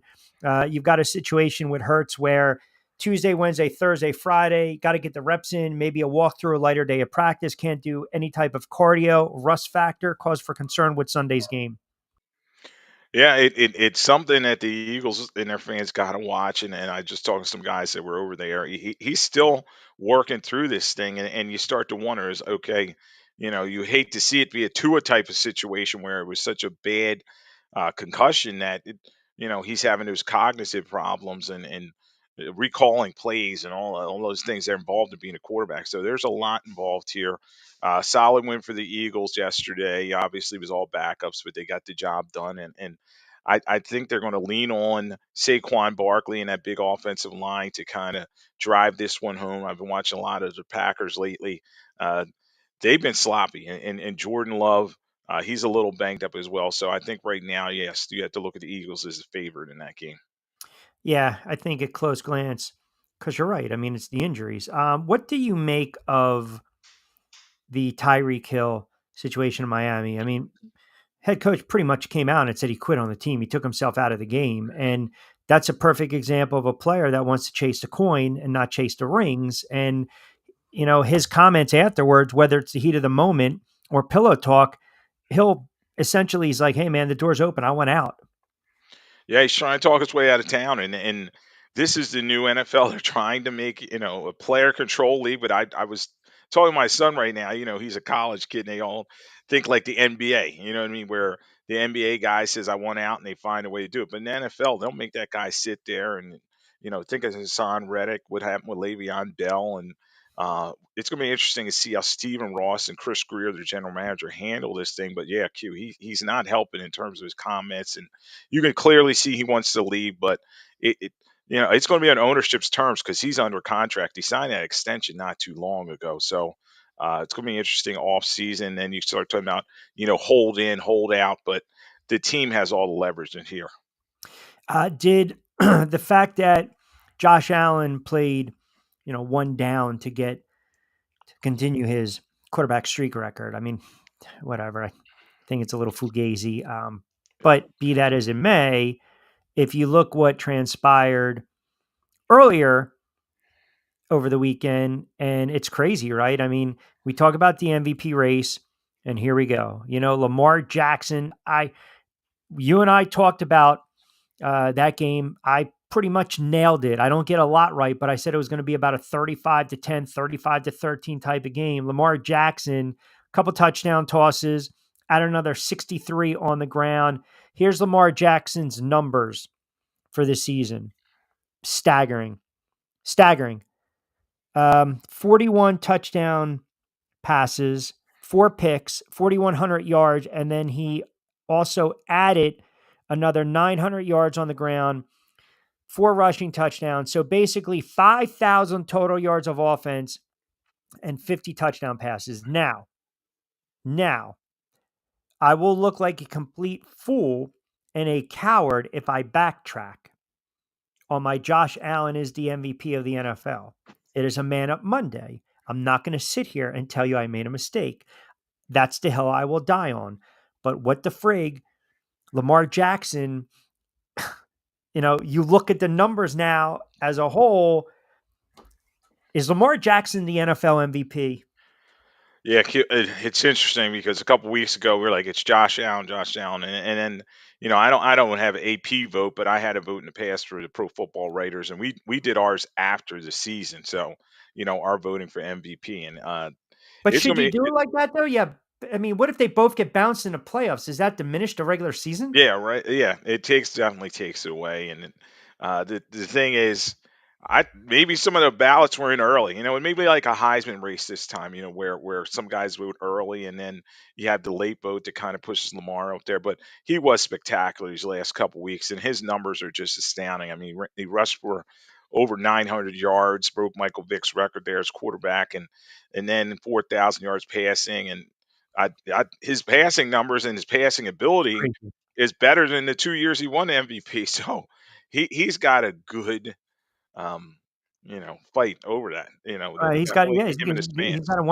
He's got a wonderful argument. All Yeah, right, how do you think it plays out in Dallas, right? Because now the Bears are requesting to interview Mike McCarthy. Jerry Jones hasn't really signed off on it. He hasn't committed to Mike McCarthy. He hasn't given a contract extension, but he said that he basically praised Mike McCarthy. Is this I'm waiting to see if a better looking girl walks through the door first? I mean, what do you believe that Mike McCarthy will be the Dallas Cowboys head coach next year and say for the next 2 or 3 years? Or do you believe that Jerry Jones is weighing his options and that decision should come down soon? Yeah, Q, this is another day in the life of Jerry Jones. I mean, he just kind of does things his own way at this point. I think that his son Stephen Jones would probably want to move in another direction, and it's just Jerry's stubborn. He's going to run things the way he wants to with this team, and for now, yeah, McCarthy's going to be the head coach, and this thing may stretch out for a little bit, into the Senior Bowl, into the Combine, all the offseason talk will be, will he be back, and he's going to have to sort this out before the draft. My feeling and the way I'm leaning is I think he's going to bring him back. I mean, you see Belichick's over at North Carolina, and some other coaches that he had his eyes on. And the thing is, Jerry Jones likes coaches that he can not puppet, but he can work with. And Mike McCarthy seems to be that type of guy. Um, much like Jason Garrett, he was a guy that he was very comfortable with. So he's comfortable with Mike McCarthy. The players seem to like him. And then a lot of people are making excuses in terms of injuries, et cetera, with this team. But I think they should probably move on and start in a new direction. But Jerry will probably, since he's the GM too, don't forget that, So he'll probably keep McCarthy and just keep moving forward. 49-35 regular season record, but he is just 1-3 in the playoffs. And does he get a pass because of some of the injuries? I don't know. I think the problem is some of these owners are way too loyal, and some of them are so afraid to make a change. And it's not. It's like if you mess up with a draft pick and you have a really good draft the next year, sometimes you live with it unless you're missing on a quarterback. Like Joe Shane, Theo Johnson, Tracy Neighbors, those are good draft picks. But then I look at the moves, right? Not trading Saquon Barkley, giving Daniel Jones a contract extension, drafting Evan Neal, trading for Darren Waller. I mean, just it has not panned out. So I have to look at the pros and cons. Like you have to make the list. Why I should date her? Why I shouldn't date her? Why we should get married? Why we shouldn't get married? And I look at more negatives than positives. So, for instance, New England, it was a poorly constructed roster. We knew that from the get-go. We knew they were going to be a bad team. It's why their win total was so friggin' low. I mean, Cincinnati's kicking themselves. Cincinnati started 0-3 and they lost to the Patriots. You win 2 out of 3, you're in the playoffs, right? Right. You look what's going on with the Jets, a rudderless ship. Aaron Rodgers is gone. Aaron Rodgers, he's not dictating anything. Jacksonville, you get rid of the head coach, you got question marks about the quarterback that you paid a lot of money. So my question to close it out for you is this. Do you believe that the majority of the teams in NFL, their face of the franchise is the quarterback, but some of these teams don't need the quarterback to be the face of the franchise. They need the head coach, i.e. what's going on in Detroit, because Dan Campbell has the personality, the ruggedness, the look, the persona of Detroit and its people and its community. So do you subscribe into that? I think the face of the team should be the head coach. He's the leader of the team. And, a lot of times they're handpicking their own GM to work with somebody that's their buddy that they grew up with and everything. And they can find a quarterback. But it's always great when you have all three and everybody's on the same page, singing from the same sheet music. And, I just think a lot of times these coaches and GMs and quarterbacks are mismatched. And the next thing you know, it all blows up. So some of the owners are quick to make a change to their own detriment, like a David Tepper with the Carolina Panthers, but then some of the owners are just stalwart and they say, no, this is my guy. I'm sticking with him. So, it always, the most successful coaches, think of the Dallas Cowboys, Tom Landry, Chuck Noll, you have to give the coach the longevity and allow him to build his program. So, yeah, I think it should be with that said, isn't there a moment or two where if it really goes south bad, you do have like Urban Meyer, Joe Judge, Pat Shurmur, Chip Kelly, even though he went to the playoffs, they lose the game, like they got blown out, Miami, Tampa, and Detroit, and he looked soulless up there at the podium. He looked like he was a beat man. Like sometimes don't you just have to say enough is enough? Like with the Giants, you should have got rid of Brian Daboll after the loss to Carolina. With Jacksonville, they should have got rid of Doug Peterson. What? I mean, after what the London game. Yeah, there you go. Which one? Right? I mean, I forget. One of them was really egregious, and we were both, you and I both said he shouldn't even come back on a flight. That's how bad they got beat, and the team just looked like they were underprepared. And as you said, Q, some of these owners are just so stubborn. They want to wipe the egg off their face and say, I made a mistake, and there's nothing wrong with that because it's their team, it's their money. And I think a lot of times, Q, it's them having to go to like the owners meetings and sit around the table with the rest of these guys. And they're the laughing stock. They're the joke. Then they're kind of like, what? All right, I need to fix this. Yeah, I know we said it, and I don't know what game it was, because they had the stretch where they lost to Green Bay, Philly, Minnesota, I mean, the Detroit game, hell, they gave up 52 points and they had the bye week. I don't think that game was in London. Might have been the Houston game. I don't know. But point being is you're right. You sometimes have to just rip the Band-Aid off, period. And just sometimes you have to do what you don't want to do and that's start over. All right, 5:35. Don't forget you can catch Lloyd later tonight. Lloyd Vance's Insider Football coming up at, we say 8-ish? 8 p.m. start. Angel knows that he has me on time. We'll be here at 8 o'clock, and we'll get rolling. Kevin and I will talk about, Week 18. The games aren't much to talk about there, but we'll really get you ready for the wild card round and all the news and notes, which you were hitting on some of them earlier. And then later this week, he'll join me again on the drive and, of course, on Back Your Play, and we will certainly get into Lackey and game balls. All right, brother, we'll tune in at 7. I appreciate you jumping on board for a couple moments. Thank you, as always. Q. Talk to you. All right, there you have it, my guy, Lloyd Vance from Lloyd Vance's Insider Football. Give him a follow at Lloyd Vance. He comes up at 8 o'clock. And our guy, Jay in Bees World, coming up right around 6 to 7 plus. So keep it locked in for that.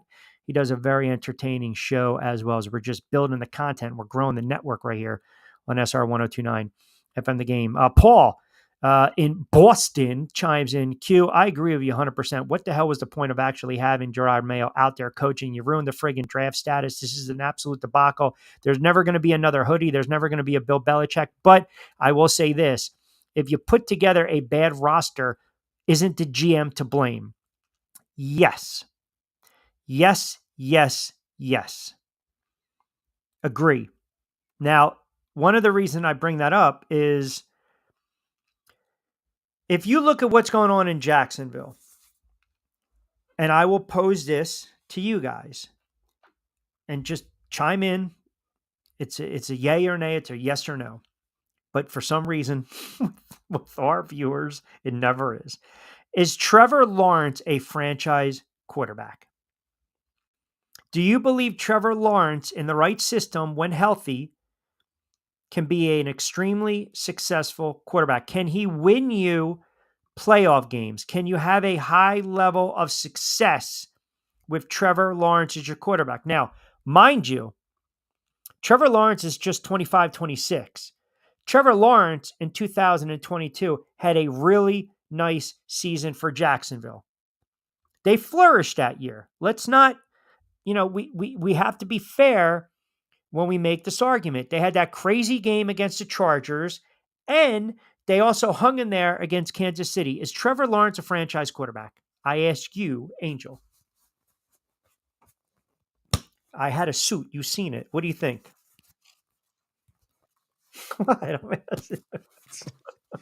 Yeah, you saw the suit. There it is. There's no, I mean, this is just rubs me the wrong way with this.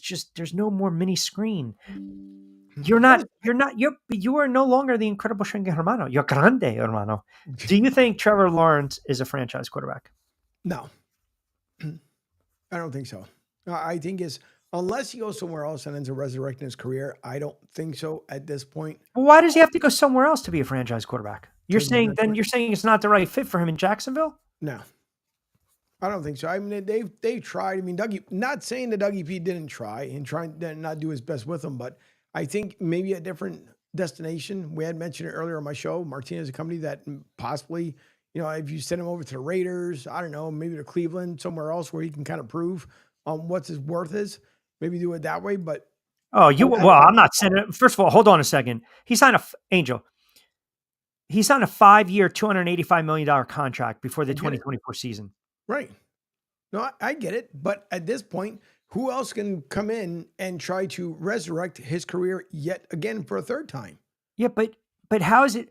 But okay, so now you're bringing in a new head coach and a new coordinator and a new system. Now, how is it fair? It's just like what the friggin' Giants did with Daniel Jones. I'm not saying Daniel Jones is a great quarterback. How can you do that? Now you're saying, I'm bringing in my own coordinator, my own head coach. Here's the system. Now you're giving him a new scheme to learn, a new offense to learn. So there might be growing pains. Right. But he just signed a monster deal. And by the way, quarterbacks go to the Raiders and Cleveland to friggin' die. Yeah, well, I mean, how did it work out for Kirk Cousins in Atlanta? They signed him a monster deal. Well, that's a gross miscalculation. That was a gross miscalculation. Kirk Cousins has a great friggin' agent, but Kirk Cousins is at a body of work more than Trevor Lawrence. But if your point is they gave him a monster deal and it didn't pan out, agree. You know, what's funny, you mentioned Cleveland. Now, I don't know if you saw the new report, but apparently Deshaun Watson had a setback with his Achilles. And the reason I bring it up, if you go and you look at Tankathon, Cleveland Browns have the number 2 overall draft pick. So Tennessee needs a quarterback. Cleveland needs a quarterback. The Giants need a quarterback. Either way, it seems as though Sanders or Ward are going to get taken fairly early in the draft. But Cleveland also gave every single cent and dime guaranteed to Deshaun Watson. Like, I'm sorry, man. You know, if Cleveland drafts, if they draft Sanders, he's not going to Cleveland. No, he's not. But at the same way, too, the argument was made earlier about, I don't know if it was, it might have been Joey B where he was talking about earlier, where he had mentioned that would the Patriots entertain Shedeur and Dion? And I don't think so. I think it would be more towards Jacksonville, because then I also believe Joey B made the same comment where, all right, if it doesn't work for the Patriots, what if, hypothetically, once again, that you bring in Shedeur and Dion into Jacksonville, trade away Trevor Lawrence, and then they draft Travis Hunter?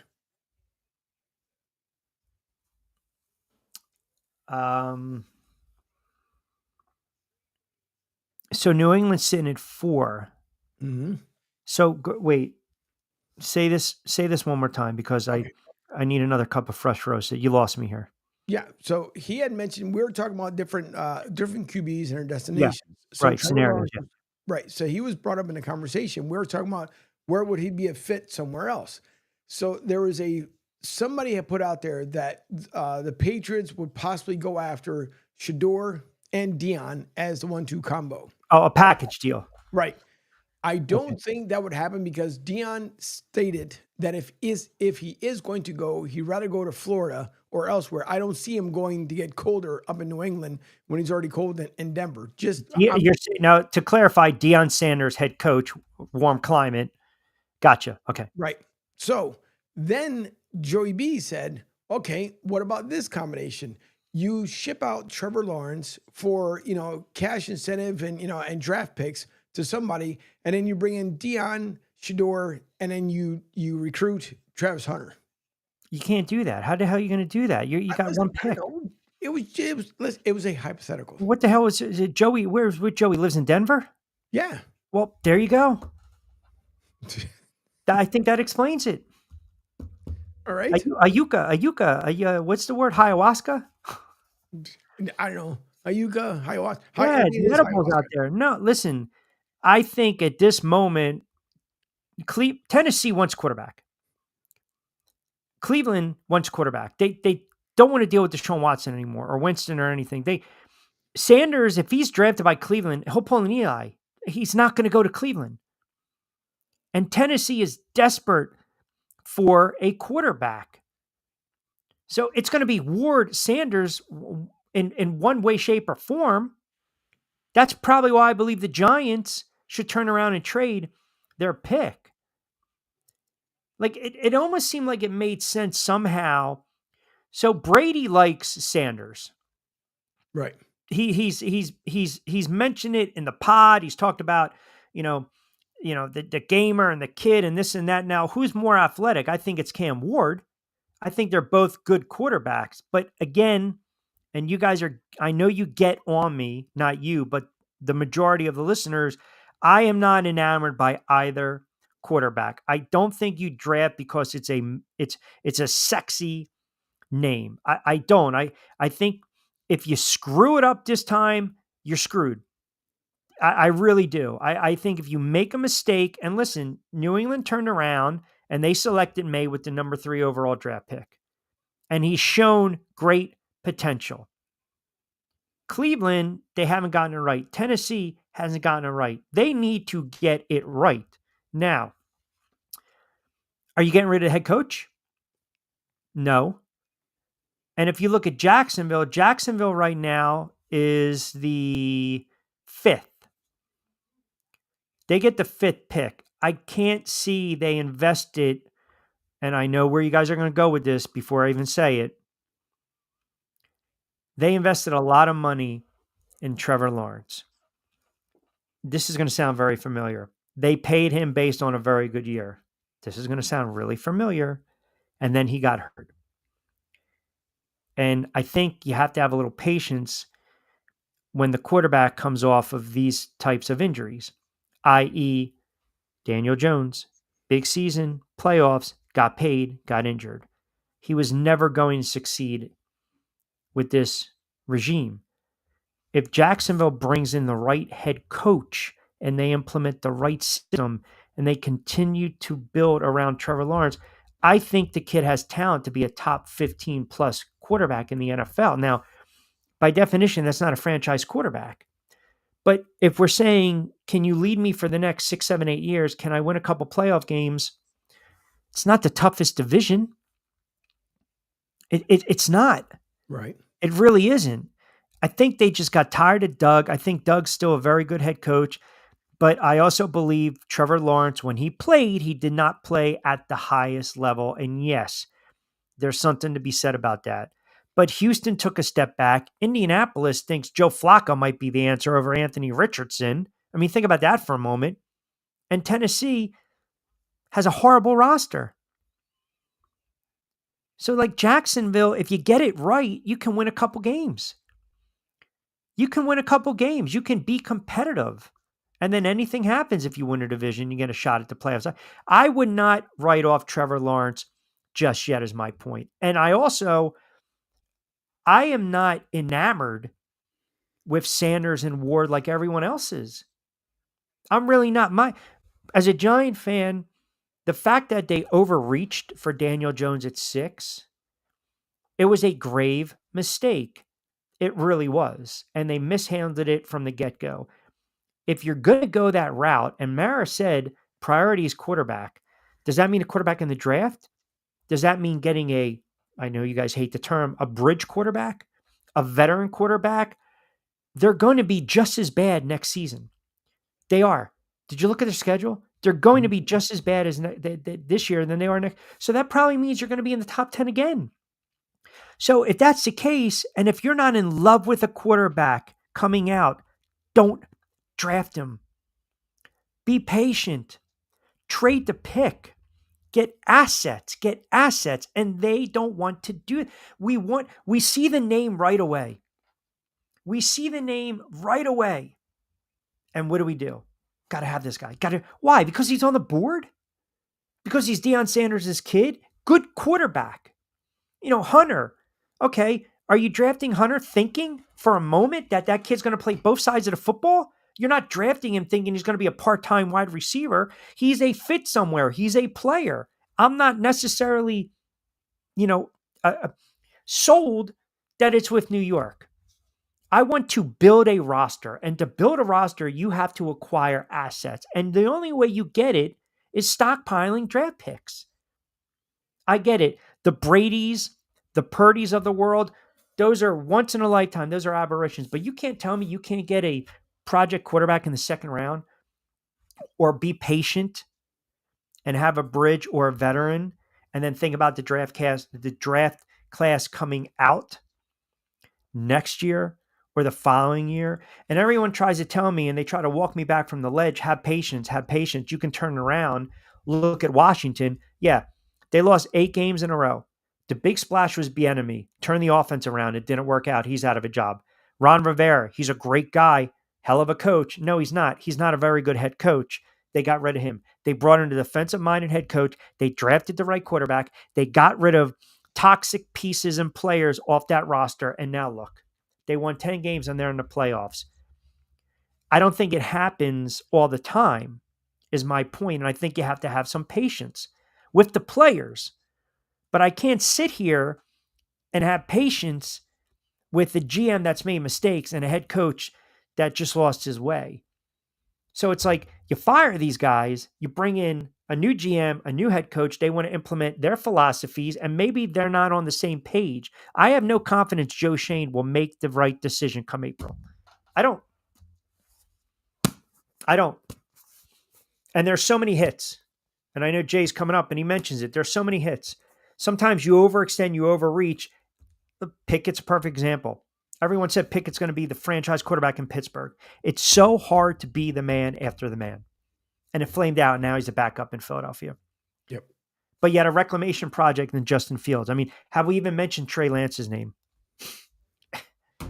It's just, you get to the point where you're petrified that your team is going to draft a quarterback and they miss. And you're dealt with doing this on a Sunday. You don't want to watch it because it's a bad product. Everyone said, why are you drafting Jalen Hurts? You got Carson Wentz. Oh, it doesn't make sense. It doesn't make... Well, obviously Howie knew what the hell he was doing. And maybe people don't believe Jalen Hurts is a franchise quarterback, but you look at the numbers and all the wins, your perception of Jalen Hurts would have changed if they won that Super Bowl. Your perception of Nick Sirianni would have gotten a free pass for the next 2 to 3 years, depending upon, if they were getting bounced and they weren't showing up. I mean, you can win a Super Bowl and get fired quickly. We've seen it. But point being is you also build a little equity in the bank with ownership and the fan base. Some of these teams that we mentioned, they haven't won anything. And that's why they're so, fast to pull the trigger. And listen, if Tampa Bay gets bounced and they have a poor showing, they're going to move on from bowls. Look at Atlanta. I mean, Atlanta, you sign Kirk Cousins, you bench him, you go to Penix. You have horrible clock management, but everyone said, oh, it's a successful season. You know why? Because now you think you have a quarterback in place. So that head coach, Morris, buys himself another year or two. Look at Indianapolis. You draft Richardson, he gets hurt, he's inconsistent. You got to have a 40-year-old Flacco off the couch. So now, does that head coach get a pass? Because the quarterback has been inconsistent? Because at the end of the day, who signs off on the draft pick? It's the GM. Right. The owner might say, do what you need to do. And the head coach puts his imprint on it. But the GM, they're the ones, I want to be known for the guy that drafted this kid. And if you can't draft properly, you're not going to be around long enough. You're just not. And you just become one of these just fledgling franchises. And it's brutal, man. It's absolutely brutal. I mean, my buddies that are Cowboys fans are like, let McCarthy go talk to the Cowboys. But Eagles fans want Brian Daboll and they want Mike McCarthy in the NFC East. They do. Hey, reminder, you see it right there, Fresh Roasted Coffee, BYP 20% off your first purchase. NFL, man, I'm telling you, sometimes it sucks to be a fan and having to watch this nonsense. You got 70-degree weather. You got the Eagles in the playoffs. You got Tampa in the playoffs. I got friggin' snow. I got the pup running around wanting to play and eat the friggin' snow. I got to tell her, don't eat the yellow snow. I got no playoffs. And 20 degrees outside. Thankfully, we're a little bit better off right now, but it'll be dropping down. We're still at 66.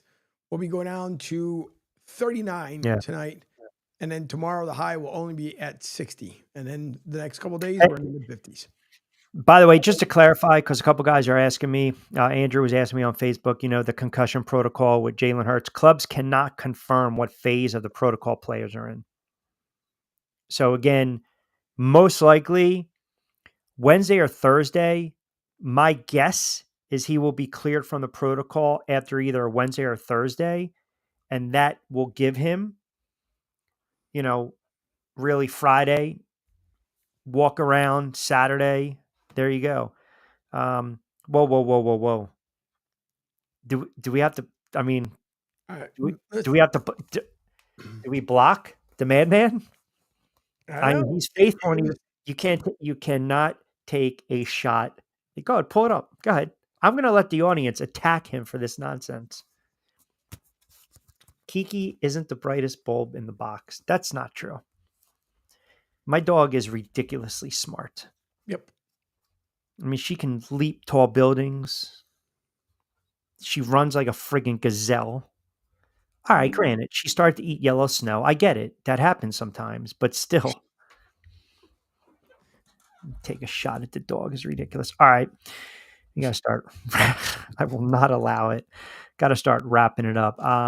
So you got the games laid out. Oh, Wednesday, just to tweak the audience, we will talk a little NBA and we'll talk NFL. But hoping Jermaine Jones played for about a decade in the NBA. Going to join us in a 5 o'clock hour. We'll see if we can get a Costco later on the week on college football. We will go NFL heavy, see if any shoes drop later today and or tomorrow. And you get the audio version of the Drive with Q every Tuesday and Thursday from 5 to 6. And Angel, how can they get that audio? How is that audio available to the listening audience? See, I was going to go to you for that one, but okay, I'll take it from here. I don't need the shared screen. I don't need the graphic. We just It's fine. All you have to do, you go to sr1029thegame.com, just like it is above us here on the screen. Preach You it. go there, right on the home screen. You guys will look for the Drive with Q, the button and the picture now right next to each other. You click on the Drive with Q button, and right there, it'll show you on the air now. And all you had to do is hit play, and you're ready to go. That's it. That's it. Simple. That's it. By the way, GBG just said, let me bring him back. He said, Kiki is the dog. Great show. Great show, guys. Q, you the man. I love being back and forth with you. It's awesome. Thank you, Jerry in Rhode Island as well. He didn't like that I kept mentioning the 70-degree weather, along with the Bunker Boys, who surprised everybody via text today. That was the big one. So, I don't know. Looks like... Sometimes we don't know how the reception is with the mountain with some of these Eagles fans, hence the Bunker Boys. They go in the bunker. See, the Bunker Boys come out when they win. That's the problem. And that's an annoying trait. That's not being a gentleman. When you lose, you have to take your lumps. When you win, you have to win graciously. And apparently some of you Eagles fans, yeah, I'm looking right at you. How many fingers am I holding up? And just for the jury, Your Honor, you Eagles fans can be extremely cocky and arrogant and condescending. When you lose, where are you? Where are you? You know what you do? You hide in your friggin' bunker. Giant fans, we take the bullets. We take the shrapnel. We run towards the fire. Just like in Squid Game Season 2 with the green light, red light, they were running towards it. Bunker Boy, as soon as all of a sudden the sensor goes, they backtrack.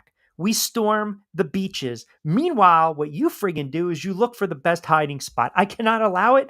I cannot have it. I am a diehard Packers fan. Come Saturday or come Sunday. Angel was spitting a little bit today. Not a lot. It's just different. It's just now all of a sudden it's like, All right. I'll put Whoa. Again?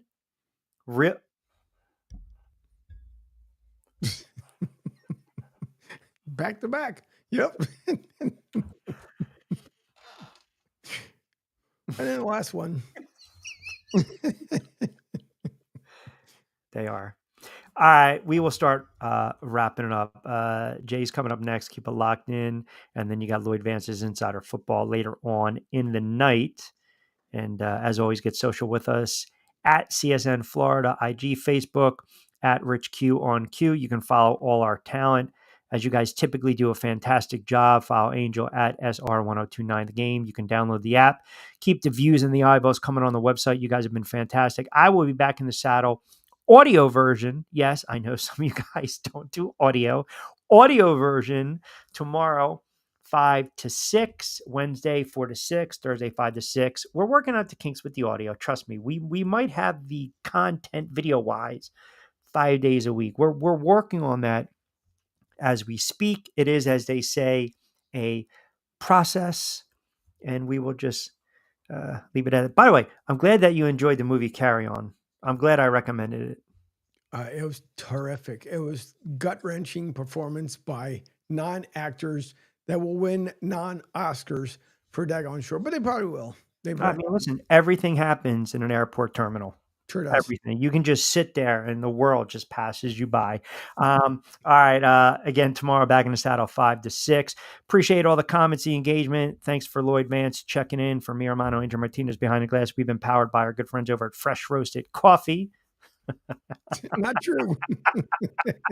I don't know with the bad weather, maybe down to 95 in your way. In our way, maybe going a little slower. A slow version of the Karen. By the way, Mike's chiming in. Could be worse. My dog loves the brown snow. See, that's where you got to really get your dog in lockstep and barrel. 6 o'clock straight up on the East Coast, a Monday edition, a Man Up Monday edition of The Drive on demand, by the way, on X, and we'll post that up on my YouTube channel. Have a good sports Monday. You got Jay coming up. You got Lloyd Mance, Pete Shepard tomorrow to start you off 7 to 10.